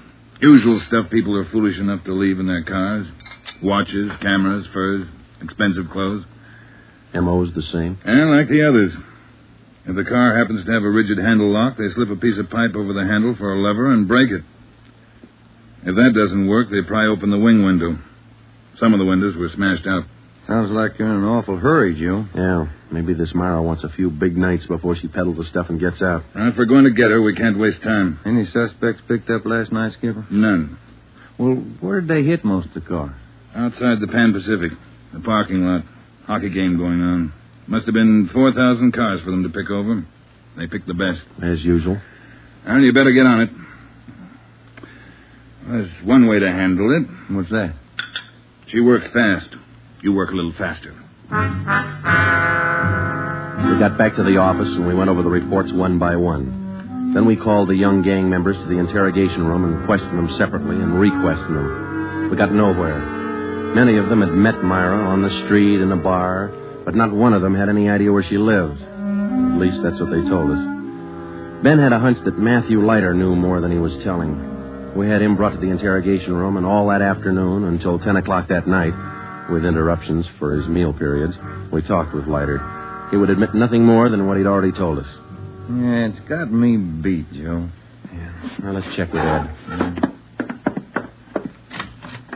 Good morning, Joe. Ben? Hi, Mike. Skipper in? Just went down the hall for a minute. Be right back. Hold it a minute, will you? Yeah.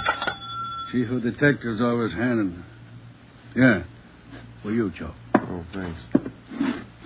Hello? Yeah. He does? We'll be right over. That was Sergeant Hopkins over at the jail. Yeah? Matthew Leiter's got something to tell us. Says it's important.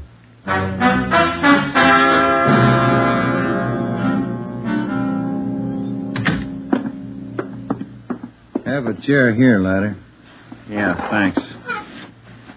All right. You wanted to see us. I'm getting even with that dame Myra. I'm squaring with you. Yeah? She told me if I was picked up, she'd have me out in a couple of hours. She promised me a lawyer if anything happened. Said she'd get me bail. All right. Where can we find her? I don't know if she's there now, but you can find out at Francisco Motors. Big used car lot. Garage, too. It's out on Melrose past La Cienega. What's the tie-up? That's where she fenced most of the stuff we stole. Some old guy she buddies with runs the place. Big shop in the back. Store a lot of hot stuff there. Barney. Yes, Sergeant? We're through with him. Take him back. We checked with Chief Backstrand, and then we drove out to the Francisco Motor Company. We located it on the corner of Melrose and Geneva Avenue. It was a big layout.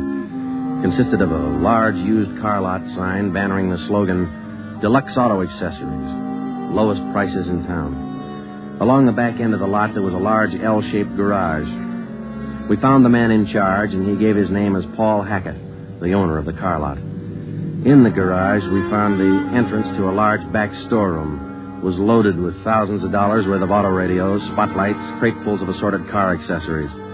Special closets built into the walls of the garage contain racks of fur coats, suits, dresses.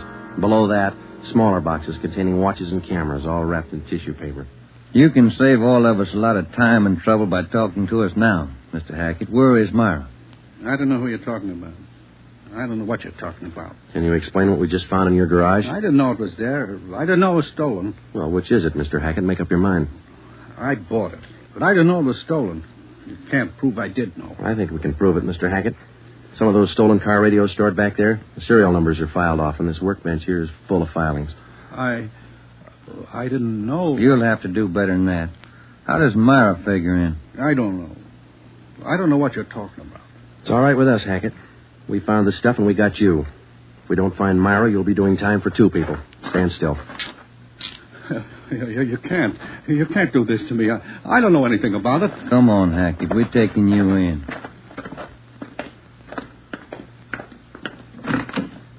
All right, get in the car. Come on, in the car. Am I going to jail? You're going to jail. All right. I'll take you to Myra. Hackett told us that Myra lived at 1345 Munich Drive in Beverly Hills. He said that he was Myra's husband. He told us that he'd been in a legitimate garage business for 10 years before he married Myra. She talked him into the racket. He identified 1345 Munich Drive as their home. When we got there, we found stores of stolen property similar to those found in the garage. Myra was not there. Hackett had no idea where she might be. We sat down in the living room and waited.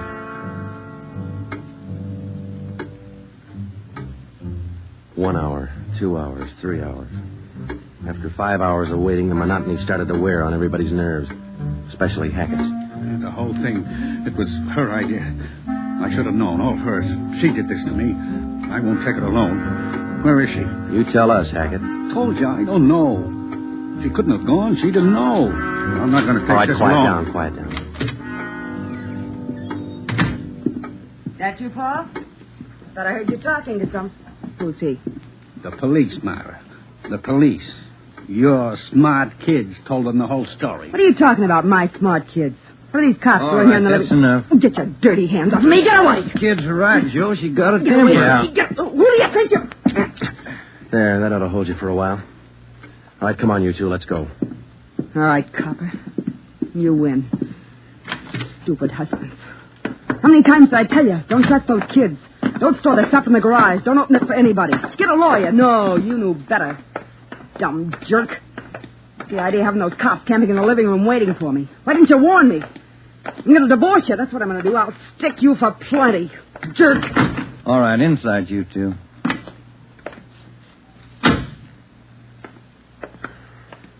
You got a smoke, Ben? Yeah. Here. Thanks.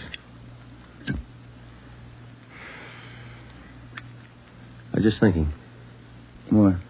Those kids were right. She's a pretty nice-looking woman. Yeah. Nice face. Beautiful figure. Mm-hmm. Sure talks a lot, though, doesn't she? Yeah. Hey, Joe, remind me to take home some flowers to my wife tonight, will you?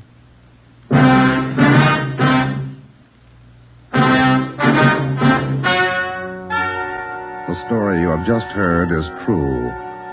Only the names were changed to protect the innocent. Paul and Myra Hackett were tried and convicted on 7 separate counts of receiving stolen property. They are now serving out their sentences in the state penitentiary.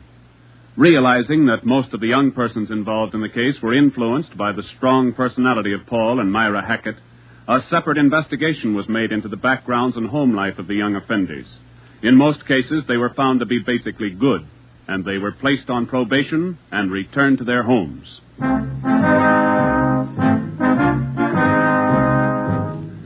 You have just heard the 13th in a new series of authentic cases from official files. Technical advice for Dragnet comes from the office of W.A. Wharton, Acting Chief of Police, Los Angeles Police Department. Tonight's program is dedicated to Detective Harry William Vosper of the Seattle, Washington Police Department, who on the night of July 21st, 1949, gave his life so that yours might be more secure. Dragnet came to you from Los Angeles. And now, an important announcement. Starting this Saturday, September 3rd, Dragnet will be heard at a new time over your NBC station. Consult your local newspaper for the new listening time. And now, speaking in behalf of the producers and the entire cast of Dragnet, we would like to take this opportunity to thank you for your many kind letters of encouragement and approval. Remember, next Saturday for Dragnet, this is NBC, the national broadcasting company.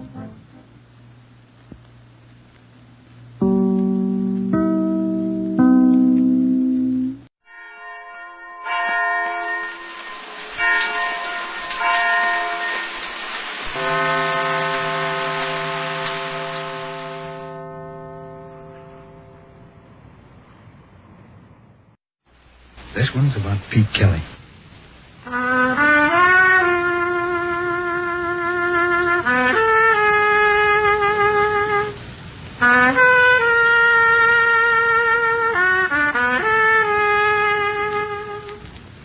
It's about the world he goes around in. It's about the big music and the big trouble and the big 20s. When they ask you, tell them this one's about the blues. Pete Kelly's blues.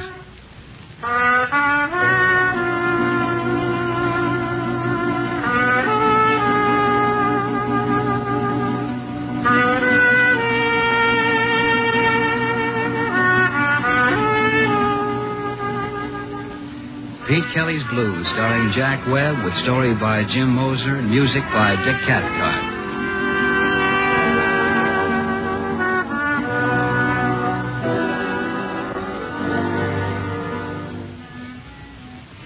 Number 417 Cherry Street is a standard speakeasy.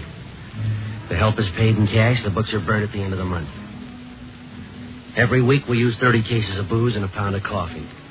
After salaries, there's gas and lights and a payoff to the Prohibition boys. In Kansas City, the price is good. For $100, they steer in the drunks and make one raid a year. The place is run by George Lupo. He's a quiet little guy who wouldn't give you the sweat off an ice pitcher.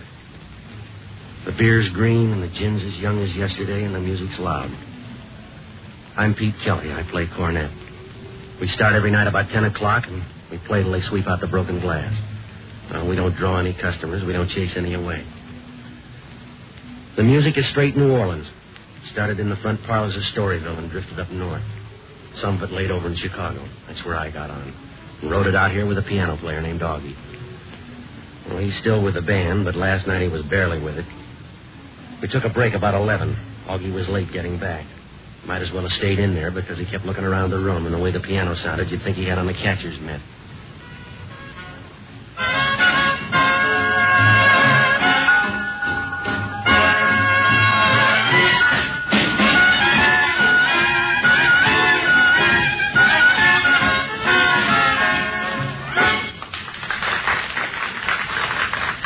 All right, that'll do it. Let's get off for a while, huh?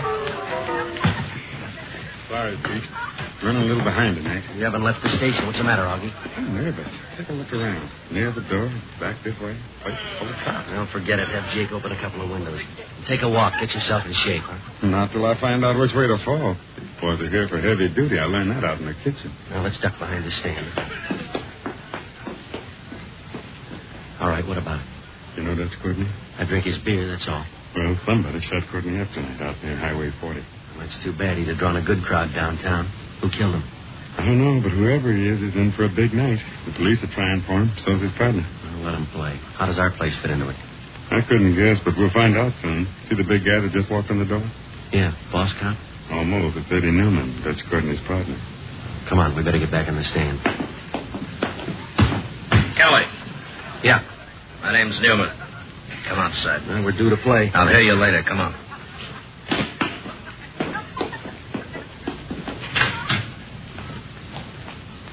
You hear about Dutch, Courtney? Pick him out of the mud tonight. Means nothing to me. Does to me. Dutch was a friend. Well, if it'll help, cry. I'm short on time, Kelly. Now give me a rundown on Gus Trudeau. There's nothing to say. He played for a while and he went to the boneyard. You know him? You knew his sister? You'll have to ask Courtney about that. I haven't seen her since the old days. You knew Gus well enough to figure he didn't like Dutch. Courtney didn't like him 1 pound. Well, you can't blame him. Dutch sidestepped and paid Trudeau's way to jail. Bookkeeping. I don't know anything about it. All right, look, Newman, you're on the wrong track. This is a job killing. Your boy got frisky and somebody sent down a Chicago gun. The price tag shows. Sorry, Trudeau's my pick. What did he hit him with? A high-powered rifle? Gus Trudeau's away up in Leavenworth. He used to be. Gus went over the wall this morning. When he shows up, I want him. Well, why pick me? I've asked around. He'll head for you. He's broke. You'll need train fare. No, not if he killed Dutch Courtney. Somebody will give him a railroad.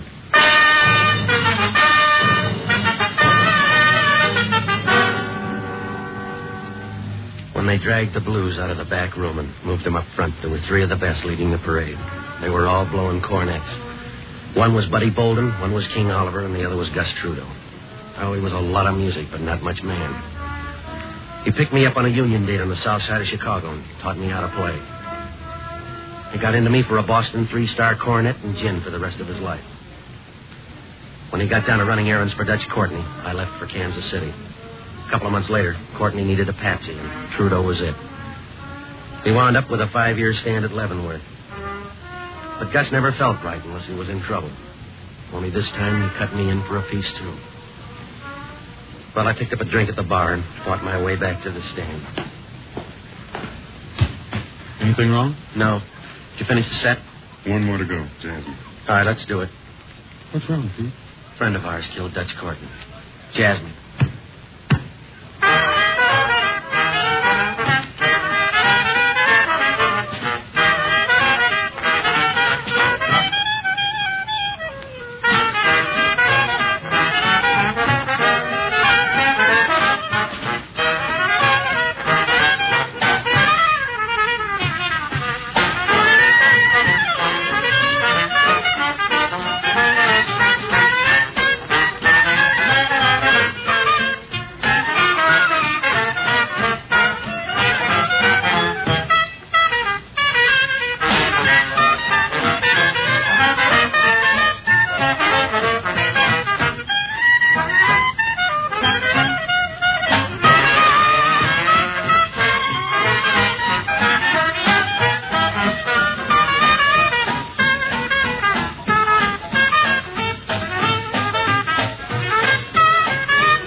get off for a while. Now, who did you say killed Dutch Courtney? Gus Trudeau. What with? Brad? Trudeau's in jail. No, not since this morning. Which one of you is Kelly? I am. A friend of yours in town wants to see you right away. Who is it? He's waiting up at your room. Did he give a name? Just Gus.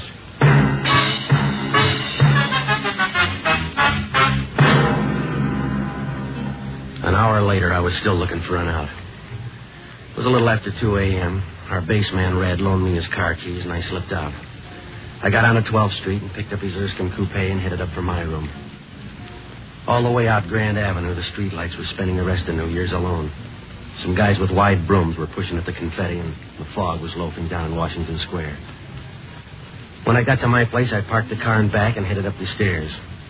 College kids down at the end of the hall had their door open. Their party sounded young.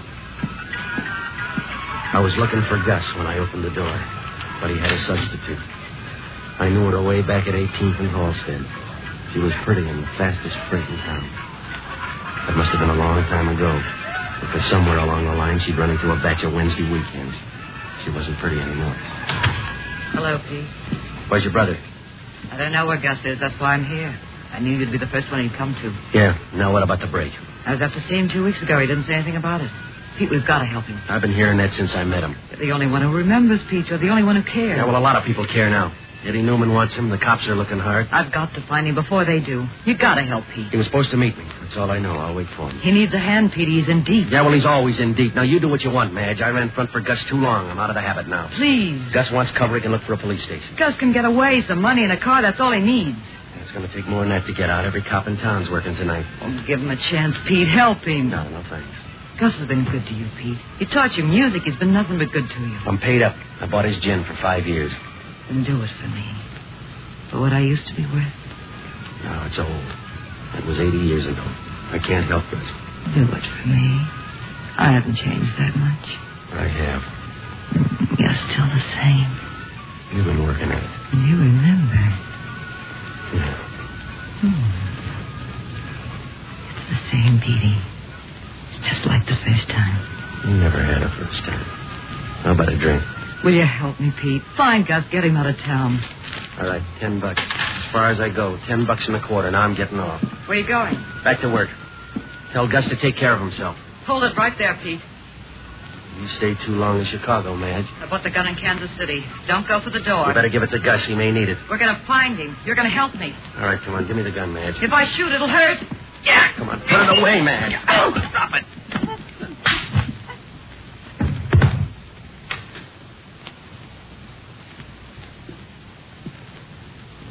Who's she? We'll trade. Who are you? Cage. I work downtown on homicide. Who you got on your floor? Madge Trudeau.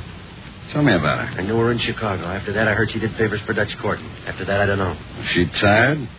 What's she doing here? Looking for Gus Trudeau. Where is Gus? I don't know. I've been asked that twice tonight. This is the third time I don't know. You probably will. Why? Why do I have to get into this? Because you're Gus Trudeau's friend. Then let's get him another one. I'm tired of the job. I don't blame you, fella. You'll come out of this with a lot of trouble. For instance? I'll make it simple. If Gus Trudeau shows and you turn him over to Newman, we'll send you up as an accessory to murder. If he shows and you turn him over to us, Newman will probably kill you. Oh, that's real good. In the meantime, what do you guys do for a living? We're busy. We couldn't prove Newman killed you. It's after 2. Get back to that club. Leave you here? I got work to do. Like what? This woman. I'll see if I can get anything out of her. Yeah, well, it's been done before, but I'll bet 10-1 in your case. Go on back. I'll tidy up here. Good night, cop. Leave the rugs.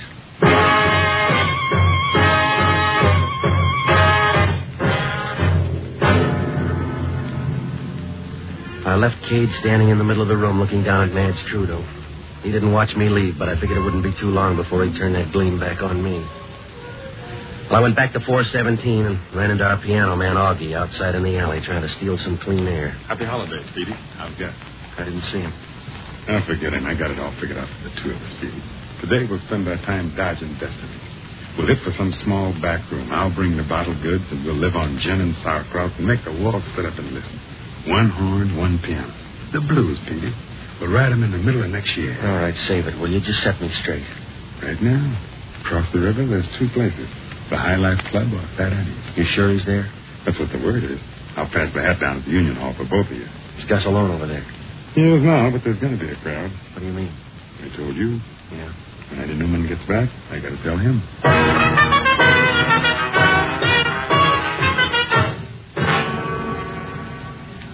I knew it was a silly move. Newman had 100 guns on tour for Gus. Cage and the boys from headquarters were standing by for seconds. Helping Gus Trudeau was out of order, but I couldn't get one thing out of my mind. If Gus did kill Courtney, why didn't he pick up some travel money before he did it? I was backward. If you're going to hang up your pants, you take them off first.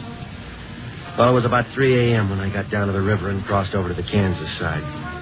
The High Life Club was smoked up and had a little of everything, except Gus Trudeau. I looked in the kitchen and tried a back room. Then I went to the bar to see if I could drum up some talk. I had one taker, a boy with wavy black hair. He got up from a table of 3 others, walked over and sat down next to me. Hello. Come in your office? That was the first time. Welcome. Buy a drink? No, I'm all set. Try one yourself.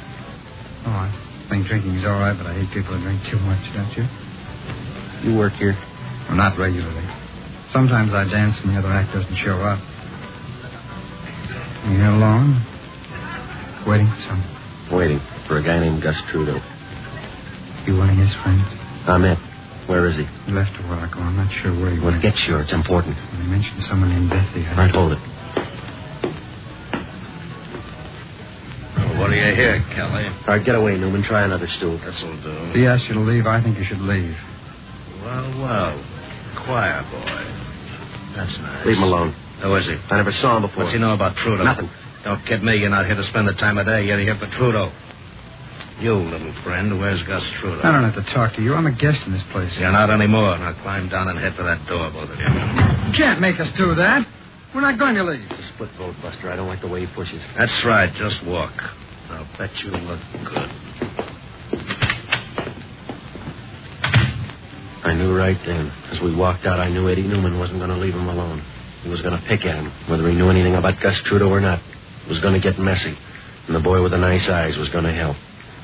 Outside, it wasn't snowing anymore, but the ground was covered right down to the river. The moon out, and it looked all right if you like nature. We walked over toward a bunch of trees. Newman's car was parked there, a black touring sedan with a strong-arm guy in the back seat. There was another one sitting on the running board. He had a machine gun across his lap. This'll do. All right. Now let's hear about Gus Trudeau. I don't know anything about him. This man and I were just talking. Go easy, Newman. I never saw him before. Does he always talk to strangers? I'll bet he does. None of your business. Where's Gus Trudeau? I wouldn't tell you. Suppose I knew, I wouldn't tell you. Oh, yes, you would. Keep your hands off of me. Stop pressing, Newman. You don't care about Trudeau now. You just don't like this guy. Stay out, Kelly. Come here, you. Stop screeching. I'll break your arm off. Keep your hands off of me, you big, dirty pig. You're in trouble, fella. Shut up. He is a pig. His hands are dirty and his teeth are dirty. Now, even his clothes are dirty. Oh, that nice. Now, lay there. All right, Dave, move in here. Back away, Kelly. You're up, choir boy. Please, mister, do something. Don't let a thing like this happen. It already has, Buster.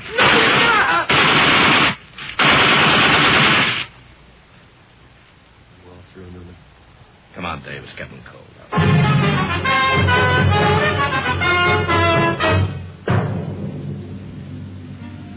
Newman climbed into the car and they drove off.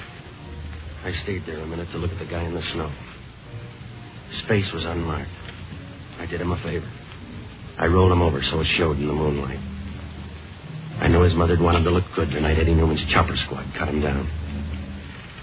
Well, the name Bessie had to mean Fat Annie's place up the river on the Kansas side. I made it there and found Bessie. She was back at the piano wandering around somewhere in the middle of the blues.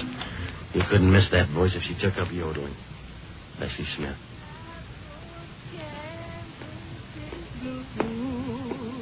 Hi, Pete. Hi, Bessie. What do you know? Round back, Pete. You go up the stairs, the loft. Way up there at the top. Thanks, Bessie. Okay, Pete.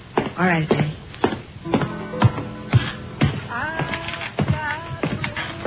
I felt my way out around back and up a couple of flights of stairs that didn't creak in time with the music. There was a door at the top. I pushed it open. He was hunched back on a pile of hay in the corner. He sat up and blinked a couple of times. There wasn't much left, just the frame. And rattling around inside, a lot of tired echoes that wouldn't lay down and die. There was an empty gin bottle on the floor. Petey, I knew you'd get here. Yeah, well, they didn't make it easy. You're looking good, Petey. Everything's 6-2 and even, huh? You forget easy, Gus. You're in a jam. You broke jail. Yeah, I told him all about you up there, Petey. I told him there's another Gus Trudeau blowing down in Kansas City. I'm proud of you, Pete. Yeah, sure, Gus. You're just like me, Pete. I told him all about you. You're the only good thing I ever done. I knew you'd come through. Car and some money, Pete. It'll do everything. It'll make it all new. Is it too much to ask? You tell me, Pete. They want you for Dutch Courtney. You know better, Pete. I didn't kill Dutch. Well, you had a reason. Did I? I forget. He hung a frame on you, Gus. 5 years worth, remember? I didn't kill Dutch. Give me a drink, boy. No, not tonight. Don't preach at me. Just something to help me over. Oh, yeah, now come in out of the fog, Gus. You're going to get a drink or a train ticket for me. Take your pick, because it's the last time around. Just listen to that. Bessie's still going strong, ain't she? Yeah, and so are the cops. I got one idea for you, Gus. Get moving. You remember Chicago, Petey? You and Madge? Chicago always liked me. You checked out, Gus. Beiderbecke's got your chair. They'll remember me and you, Petey. I found you when you were nothing. What are you going to do? Where are you going? I got it all set up. It's big and brand new. A place in Mexico. Yeah? The guy who bunked in my cell with me, his mother runs a place down there. It'll be just like it used to be. You won't get there on a gin bottle. I got it set up, boy. A car and some money. It's not much to ask. You haven't got a drink, have you? You can drink in Mexico. Where are you dreaming up the car and the dough? It's fixed, boy. You just see this guy and tell him I'm ready. Abe Gaffney. He's got a place on Pershing Road. You know it? Yeah, I know it. Abe's doing all this? Just tell him I'm ready. How's Madge? She's all right. Come and see me, huh? It's hot down in Mexico. Gets hot here. What's the matter, Pete? You ain't sore, are you? No, I ain't sore. I'm just tired. I'll tell Gaffney, and then I'm checking out. Goodbye, Gus. You're not getting too big for your old friends, are you, boy? Friends are like everything else, Gus. Yeah? They wear out on you.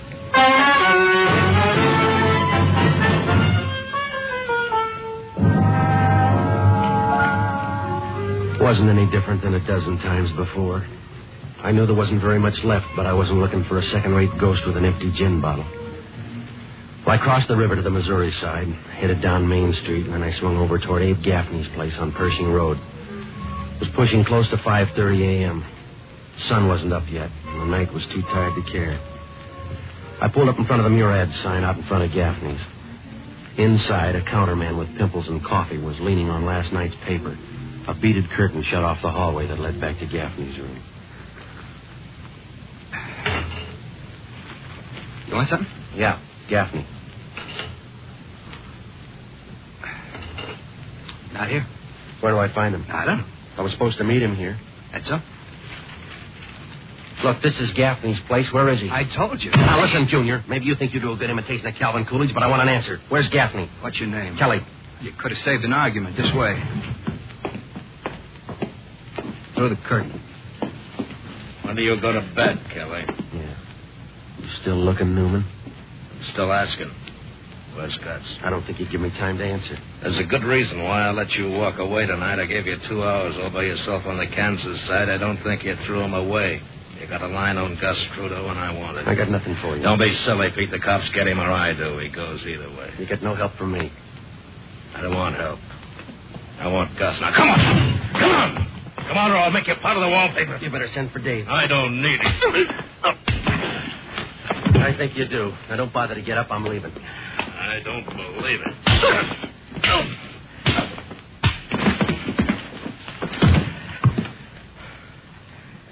Wasn't your turn, Kelly.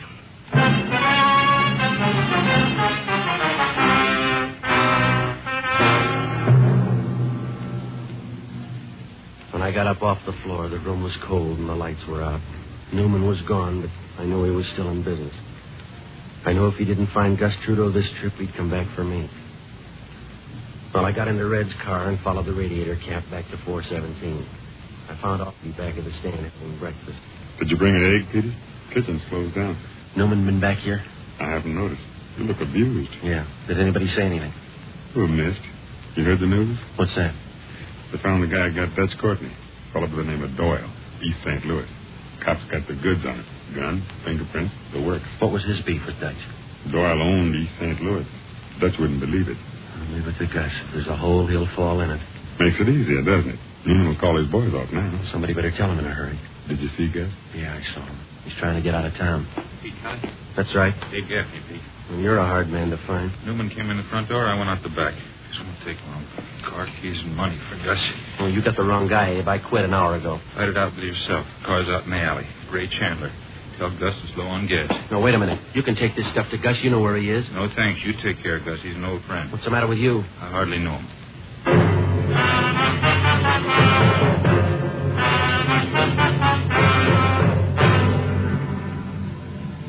The clock over the bar said 6:15. We got back on the stand and started the last set. 80 pounds of stale cigarette smoke was holding up the ceiling, waving down in a dirty blue curtain over the dance floor. Behind the bar, one of the guys was wiping up. Two couples picked their way to the dance floor and pushed each other around a while. They finally gave up. Oh, the whole thing, it was all out of step. Wrinkled stockings, brown gardenias, torn paper hats, and Gus Trudeau. He walked in the door and stood off to one side, just back of the stand. Hey, Pete, Gus got here. He's safe now. Don't make book on it. All right, last one. The blues in B flat.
That's it. Same call tonight, 10 o'clock. You can pop up. Petey, over here. I heard you. You sound good, Pete. Just what I told him up there. You're on your way, boy. All right, now you heard it, Gus. Here's the money. And the car keys.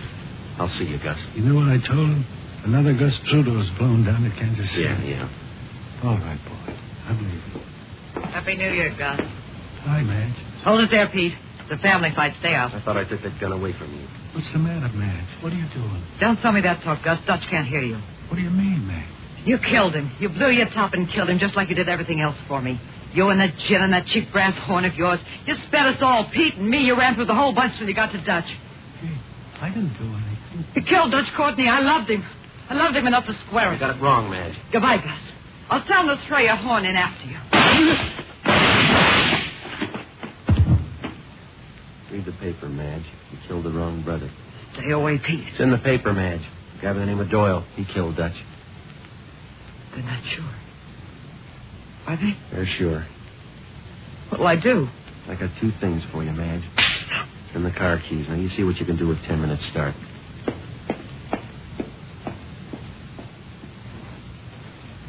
You didn't have anything more for Gus, did you, Pete?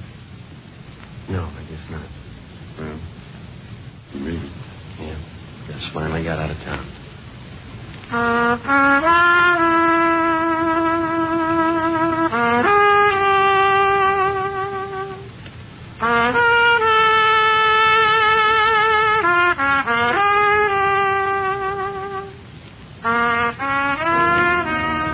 Pete Kelly's Blues, starring Jack Webb, with story by Jim Moser, music by Dick Cathcart, scoring by Matty Matlock. Pete Kelly's Blues is based on characters created by Richard L. Breen.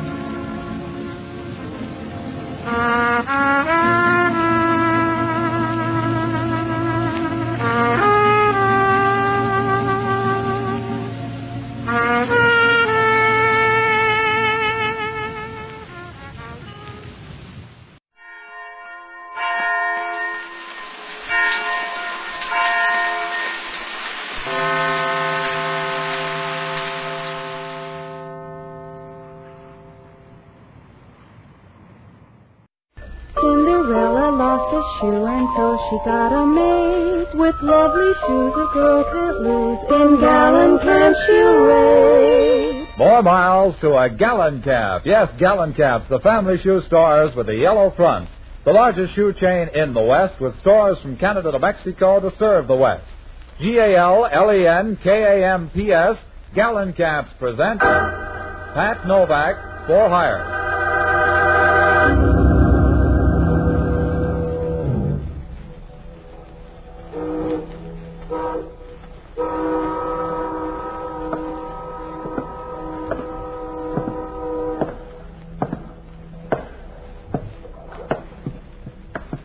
Sure, I'm Pat Novak For Hire.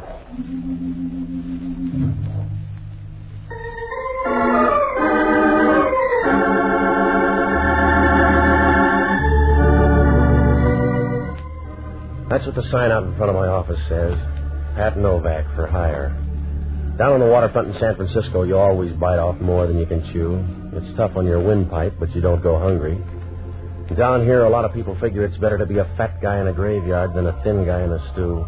That way you can be sure of a tight fit. Oh, I rent boats and do anything else that makes a sound like money. It works out all right if your mother doesn't mind you coming home for Christmas in a box. I found that out Wednesday night about 9 o'clock.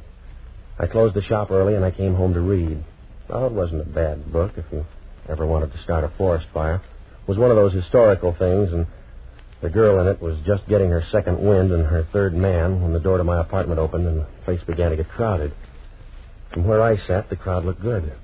She sauntered in, moving slowly from side to side like 118 pounds of warm smoke. Her voice was all right, too. It reminded you of a furnace full of marshmallows. Good evening. Yeah, thanks for knocking. I don't think you mind my coming in without warning. No, I get the cabbage smell from next door the same way. Does it pay to be that polite, Mr. Novak? Saves you the trouble of saying please. What's on your mind? That bottle in front of you. Will you pour me a drink? No. You'll save dough if you look up a bartender. All right. I came to use you instead of your whiskey anyway. Talk. My name is Lee Underwood. I'll give you $300 to do something for me. It'll only take an hour. That's too much dough unless it's murder. And if it is murder, it's not enough dough. Are you afraid? I just don't like paid murder, I told you. When you get caught, the pain gets expensive. If it were murder, I'd do it myself. Mr. Novak, I want you to frighten someone for me. Why don't you hire a friend? Are they too pretty? It's a man named Dixie Gilian. You'll find him in an office down on Folsom Street, at this address. I promise nothing will happen to you. That's what they told Billy Kahn. He'll be in this office until 11 tonight. I want you to go in and see him. Tell him you're from Adrian, and that he's to get out of town by tomorrow noon. Suppose he wants to put it off. He won't. Don't let him know who hired you. Just tell him Adrian said to leave. Yeah. You better go home. For $300, I won't buy a tissue paper plot. Now tell me more or say goodbye. There's not much more I can tell you, except there won't be any trouble. He's a rotten little beast, and I want him frightened badly. Why? He's been bothering my sister. Why doesn't he bother you? Because I bother back too fast. Do you want the $300, Mr. Novak? Yeah, it's going to be a long winter. Put it on the table. Good. And you'll need this, too. No, you keep it. I don't want a gun. It's empty, don't worry. See? No shells. It's perfectly safe. Now, look, I got a nasty disposition. You can rent that for $300, but if you want more, find a gunsel or an off-duty copper with you. I don't want you to be a gunsel. That's why I want you to use this gun. I know it's empty. If you use it on Dixie, he'll scare fast. It's just a way to save some breath. All right, it's your $300. You better go now. Yeah. Wait till I get it cozy. If your doorbell rings, don't play mouse. Oh? Because I may look you up. Am I too young to ask why? Because if anything goes wrong, I'll be around looking for you. And from there on, it won't be nice. I'll dirty you up like a locker room towel. Relax, Patsy. You'll never learn to fall in love that way.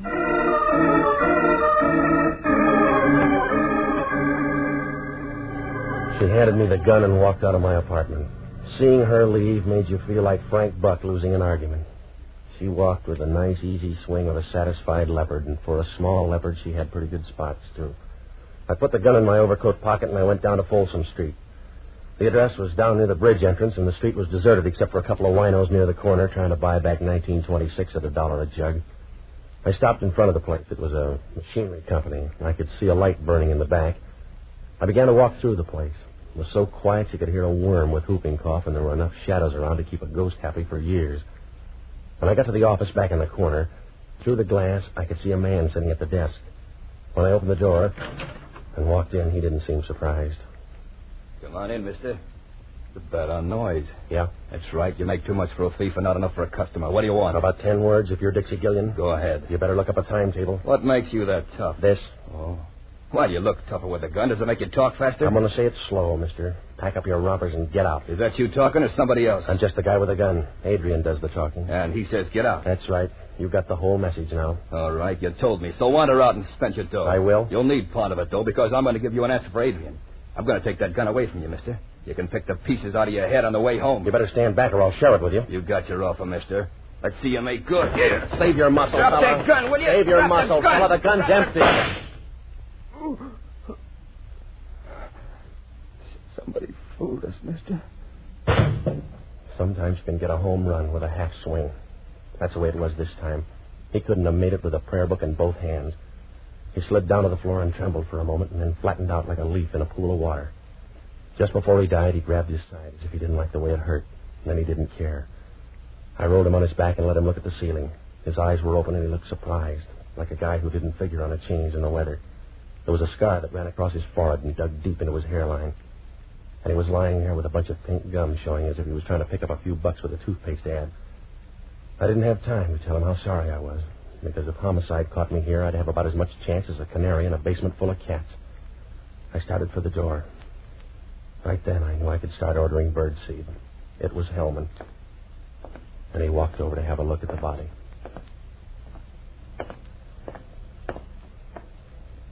Hello, Novak. The guy looks embarrassed. Yeah, I guess he is, Hellman. What's he doing dead? Putting in a beef somewhere, I guess. He rates it. He'll like you for that, Novak. How did it happen? A team play. We worked it out together. But you've got the gun. That's right. I got the gun. Yeah. You feel like a bet? No. Just keep stealing the old way. You know how I feel, Novak? Yeah, you feel flabby to anybody else, but to yourself, I suppose you feel good. Now, look, I walked in here with a gun. There was some quick fight talk, and I killed him, but it's still not a good rap. I can get a long price on it for you, Novak. I'll bet you can, Hellman. You can give me a bad deal, but part of the time it'll be from the other side of the deck. Worse than that, Novak. It'll be all the time, and I want to watch it because I think you're going to be a crybaby. I'm going to scream, if that's what you mean, Hellman. I'm going to scream about a gal that sent me in here with an empty gun. That's a big hole for a cap pistol, Novak. I got a last-minute curve. It was empty once. Yeah. That's the only way they make a gun, Novak. I don't want you for an hour ago. I want you for this dead guy on the floor. All right. I told you I didn't come in here to kill the guy. I don't know him. He may even be a good guy. I'm sorry he's dead. All right, Novak. Just wait a few weeks and you can tell him personally.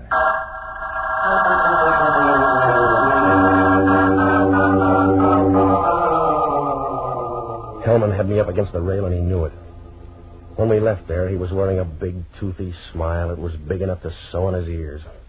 He called the coroner, and he told him to pick up the stiff, and then we rode downtown.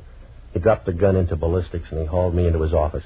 The reporters were there. He gave them the whole story and told them how to spell Hellman.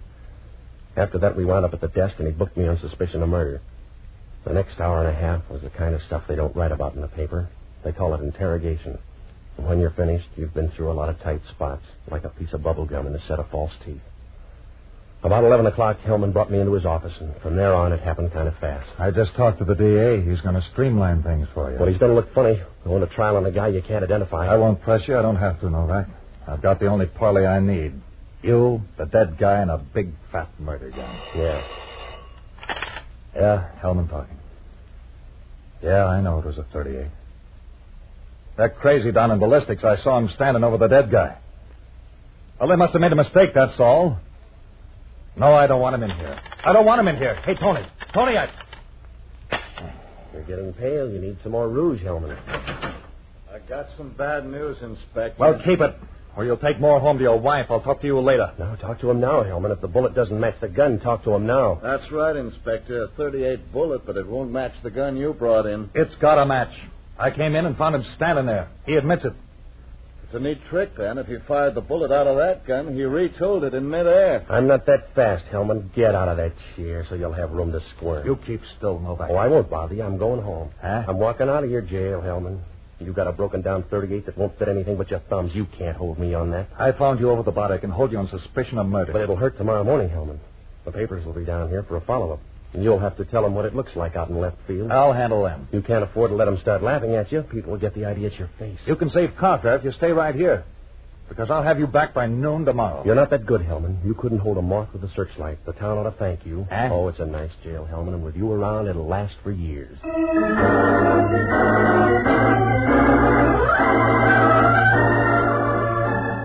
We'll return to Pat Novak in a moment.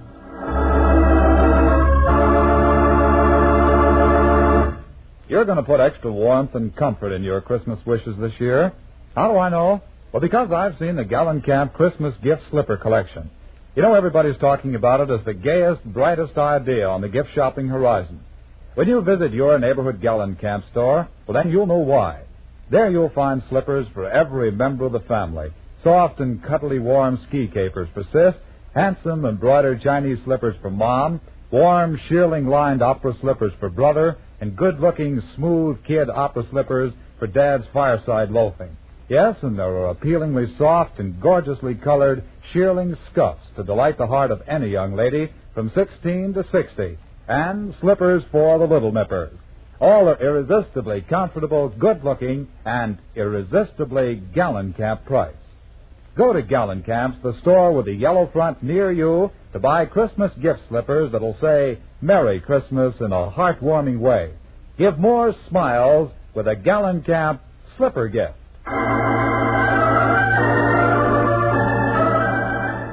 And now back to Pat Novak.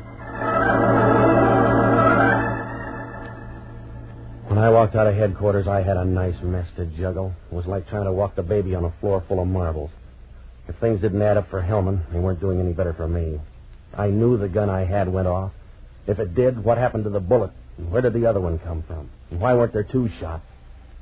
Oh, I couldn't put my finger on a thing, and nothing added up. It was like trying to follow a grain of rice in a Shanghai suburb. I looked up Lee Underwood's address, and I went by her apartment. The girl downstairs told me she worked at a nightclub out on the Bayshore Highway. Well, I had a couple of places to hit, so I looked up the only honest guy I know. An ex-doctor and a boozer by the name of Jocko Madigan. A good man until he began to figure the last drink in a bottle is just as easy to get as the first. Well, I found him in a little leather-trimmed sink on Powell Street. It was a grimy little hole where they washed the glasses once a week in stale beer, but Jocko was more at home than a vulture in Calcutta. Patsy, you're just in time to celebrate my return to health. Something mild for Mr. Novak. A double stinger, perhaps. No, forget it, Jocko. I got to talk to you. Patsy, I've just passed through a crisis. Yeah. A few minutes ago, they set before me a glass with a woman's lipstick all around the rim. All right, Jocko. I took one gulp and looked at the glass, and in this dim light, I thought I was bleeding to death. It took them 10 minutes and 3 mirrors to calm me down. Jocko, I'm in trouble. You got to help me. No, but they washed the glass for me in ammonia. They must have left a little ammonia in the glass because the next drink had a very odd tang about it. I've had 3 more just like it, a sort of ammonia colony. All right. So far, they've been using domestic ammonia. When the imported stuff comes in, I may give up whiskey altogether. Calm down, will you, Jocko? I got a bum shake tonight. Yeah? I either killed a guy or I thought I did. Well, that uses up the alternatives. What are you doing now, taking a boat? I got hired to scare a guy down on Folsom Street. 10 minutes later, the guy was dead. Oh, Patsy, you take your work too seriously. Couldn't you have just scared him into a lingering illness instead of killing him? One of the props was an empty gun. Only when the fight came, it grew bullets. Hellman walked in right after on a telephone tip. Oh, what are you doing out of the electric chair? Oh, the whole thing backfired down at headquarters. The bullet and the phony gun wouldn't match. Oh, Jocko, it doesn't add up. The call to Hellman's a tip-off. I was framed. But why wasn't I framed all the way? Well, who is the dead man? The guy with a falling blood count. His name was supposed to be Dixie Gilian, but there's no identification and no record on him. Oh, you shouldn't have hired out as a gunsel. I told you I didn't hire out as a gunsel. It was somebody else's idea. Oh, you have no conscience, Patsy. Just a sort of soap opera rule of thumb you put into practice now and then, but no real conscience. You'd let a dying woman lie in the middle of the highway, unless her head was resting on a pile of raw bonds. All right, Jocko, I'll cry with you later. I need help now. What sort of help? I want you to break into a girl's apartment. Yes? Don't worry, she won't be home. Oh, is that supposed to be an incentive? Here, it's at this address up on O'Farrell. Her name is Lee Underwood. She's the one who hired me. Well, if the girl's not there, what am I supposed to find? Anything that'll connect her with the dead man. He's a big guy with a scar.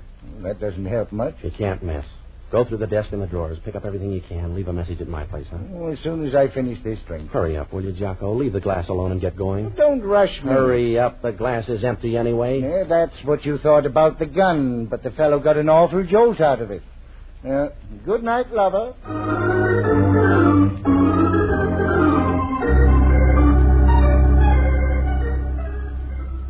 I went by a horse parlor on O'Farrell Street and borrowed a car from a guy.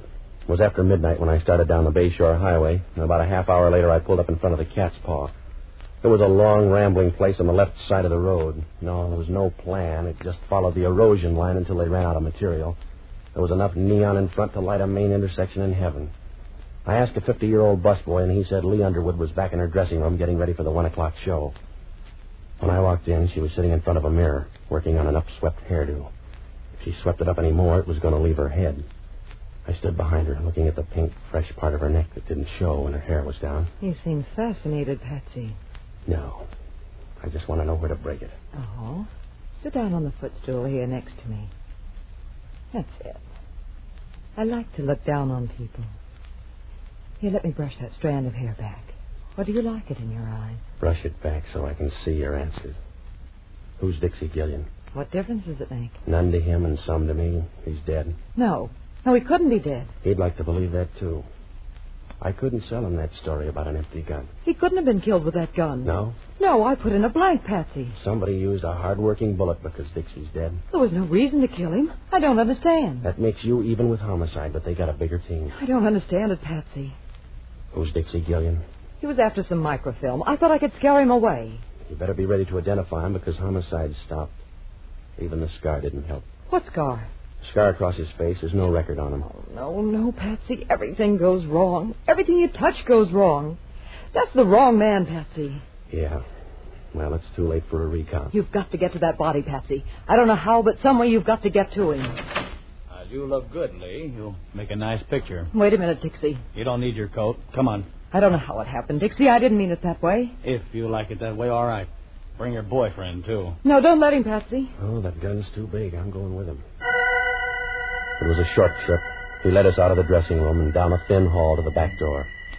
On the way past the kitchen, you could smell onions and used grease, and that's all you noticed, except the sound of a jukebox somewhere out in front, and someone laughing in a loud, mirthless way. When we got to the door, it was raining outside. We walked about 40 feet, over near some trees where the dark was working overtime, and the gunsel made her stop. And that's where it happened. She's going to get wet, mister. You'll have a little trouble yourself.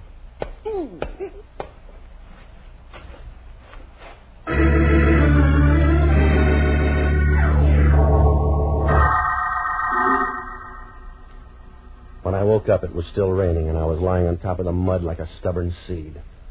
My wallet was gone, and the gunsel had ripped open my pockets. I stood up, and I walked over for a last look at Lee. The rain had washed the makeup off her face, and she looked small and tired as she lay there, like a broken doll that had been tossed out in the rain. I guess she was. I got to the car, and I drove back to town. I checked my place, but there was no word from Jocko, so I went up to Lee's apartment. When I opened the door, the room was dark, but I knew someone was on the floor. Either that or they'd varnished the floor with bourbon. I flipped on the light and bent over Jocko. Wake up, Jocko. Come on. All right, Jocko, wake up. Oh, a little ammonia. I think, would bring me around. What happened? I was sacked, I guess. Yeah, everybody's got the same act tonight. Help me up. All right, come on. Where have you been? I went down to meet the girl. Huh? Where'd you meet her? In the swimming pool? I've been in the rain all night. She's going to stay longer. What'd you find out? The fellow with the scar is her husband. Yeah? There's a picture in the desk. Are there any more pictures? Oh, a few. Take a look. Where, in here? Yes. Well. Who is he? Must be Dixie Gilian. He was down to pay off a debt tonight. She called him Dixie once. There's a note with that name and address in the other drawer. He's our boy. We better get up there. Not if he's already killed 2 other people. We can't wait for Hellman. If he gets away, I'm all through. I won't have a leg to stand on. That's my point. When the other fellow gets through with us, we won't have much standing to do.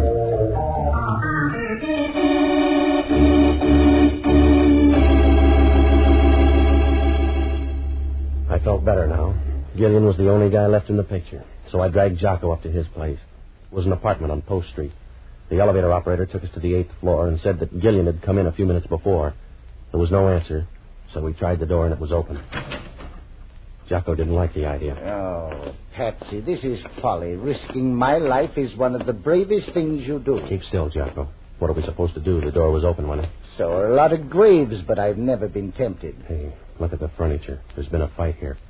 I'll look in here. You check in the bedroom. If I'm not right back, don't expect me at all. Yeah.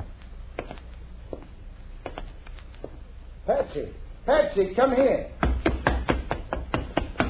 Yeah? There's somebody on the fire escape. Stand back here. He's not moving. He was leaning that way when I first saw him. I'll get on this side. You raise the window.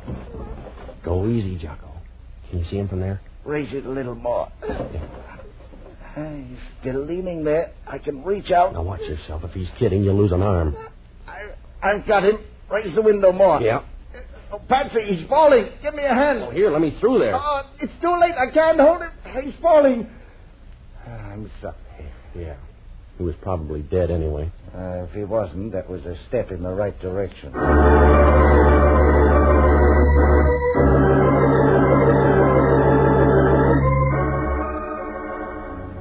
Oh, it was an easy night to die. 3 of them had checked out already, and there was still time to look for more. Jocko and I went downstairs to see the guy. He was lying face down in the alley, and as you looked at him, you got the funny feeling he belonged there. He didn't disturb the scene. He just fitted in, like a dirty, wet newspaper under a grandstand. There was a gun in his pocket, probably the same one that killed the girl, but there was no way of knowing. Jocko and I watched him for a moment, but your eyes begin to hurt when you see your only warm lead in a deep freeze. Well, it was past 2 when I got down to headquarters and I looked up Hellman. I briefed him on the girl and the guy in the alley, and then I asked him if any microfilm had turned up on the first guy in the morgue. It was a waste of time. Hellman couldn't find a brass ring in a dead man's nose, but we went over to the morgue for another look. So far, it was working out like a crossword puzzle torn in half. It's your time, Novak. I got more after tomorrow. You haven't. The microfilm must be on the guy. 3 people have been killed for it, and I got roughed up just for laughs. We searched the guy once. Here it is. Help me roll it out. Yeah. Well. He sure got thin under that sheet, didn't he? Wait a minute. Oh, you run a good morgue, Hellman. What'll the papers say when they hear the stiff got up and walked out? They got him in the wrong place or something. He didn't walk out. He's gone, Hellman. Have you got an answer? He's been moved, I tell you. The guy was dead, and I saw him put him here. He couldn't be walking around with a hole in the middle of his back. Oh, I don't know, Hellman. You can do it with one in your head. Don't sell the guy short.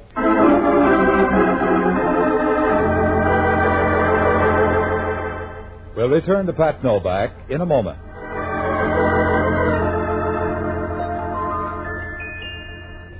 Cinderella lost a shoe and so she got a mate. With lovely shoes a girl can't lose. In gallant can't you wait? What girl hasn't dreamed Cinderella dreams of her own and wished for a fairy godmother to make those dreams come true? Here's what the newest Cinderella, Marilyn Buford, Miss America, says. The modern girl doesn't waste time dreaming. She makes her dreams come true, and she needs no fairy godmother to give her lovely shoes. She doesn't, that is, if she has discovered my favorite shoe store, Gallencamp. Yes, Marilyn, for gracefully lovely shoes, flattering and in the latest fashions, wise girls go to Gallencamps. Gallencamps are shoe-style leaders. And so amazingly priced, a girl can afford to have all the shoes she needs. And here's extra good news of a special Thanksgiving shoe sale. Yes, prices are actually going down on many of the up-to-the-minute shoe styles tomorrow at Gallencamps. So shop this sale at the Gallencamp store near you tomorrow to step assured into the exciting holiday activities ahead. Look lovely in Gallencamps. Cinderella lost a shoe and so she got a mate. With lovely shoes a girl can't lose. In Gallencamp she'll rate. And now back to Pat Novak.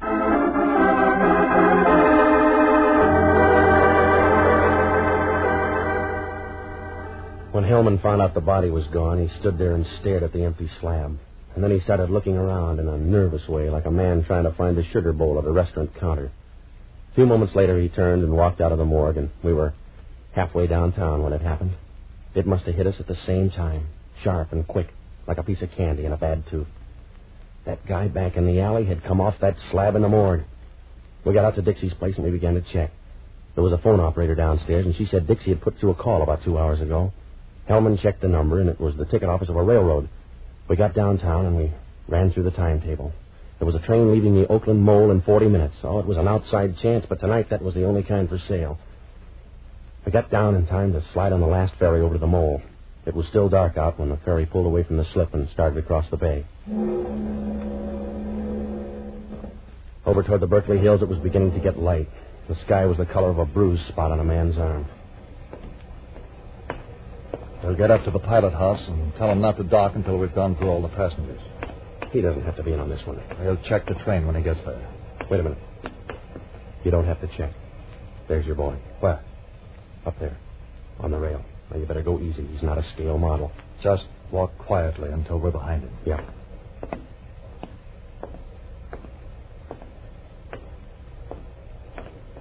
Turn around, mister. You'll get a better view. Oh. Well, hello, Novak. How was the wind and the rain in your hair? Meet Inspector Hellman. You better turn in your ticket. Well, I hope you brought your muscle. Grab it, Hellman. That's what I'm trying to do. All right, copper. Watch it. I'm being pushed over on the rail. Yeah, I'm worried, Hellman. Watch it, Novak. I'm going over. Novak! That's one down, mister. Now for you. Yeah.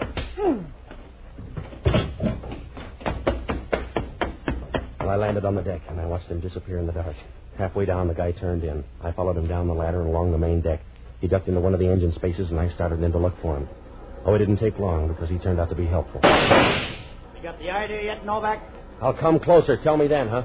Suit yourself, but I'll knock you down hard when you show. Hey, watch that platform. You're backing into trouble. Stay back there, Novak.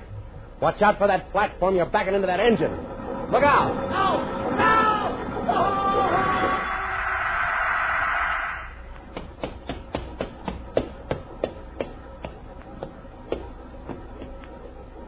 I kind of wound up last, huh? Yeah.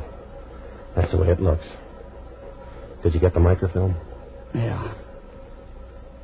Oh, I got a big hurt. Does it show? A little. Yeah. It's been a long night, Novak, huh? Yeah. But your worries are over. It's almost dawn. I don't know. I don't know if I can use it, but I'll give it to you.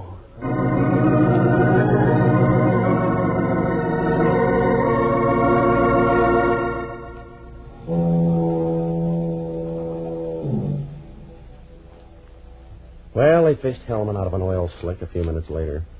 It was the first time his hair ever looked good. Dixie Gilian lasted long enough to piece the story together for homicide. Lee Underwood was on the level. She knew her husband was carrying microfilm and was worried, so she hired me to scare off Gillian. It might have worked, too, because Adrian was too big for Gillian to argue with. But the first slip came when Lee's husband went by to make a deal with Dixie without telling her. Well, when I jumped him, Dixie was outside and figured it was a double cross. He didn't have time to figure it, but he killed him with a silencer when Lee's phony gun went off. Well, he spent the rest of the time looking for the microfilm. That's why Jocko got sapped and the girl got hers. And by that time, Dixie knew the microfilm was still on the dead man. The only way he could be sure was to get the body out of the morgue. He took it up to his apartment, and when he got the film, he planted the gun and put the body on the fire escape. It was safer that way. There was a 50-50 chance the police would miss it the first time around, and he'd have a fair lead. It almost worked out for him, except for that phone call. The microfilm? Well, it was in a capsule next to the roof of the guy's mouth. Yeah, so old it was new again. Well, Hellman asked only one question. In that fight, did I have anything to do with pushing him against the rail? I told him. Sometimes those ferry boats roll as much as 45 degrees.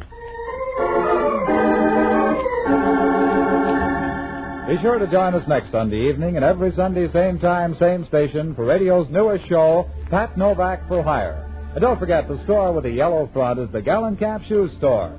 Gallencamp shoes are good shoes. There's something about them you'll like.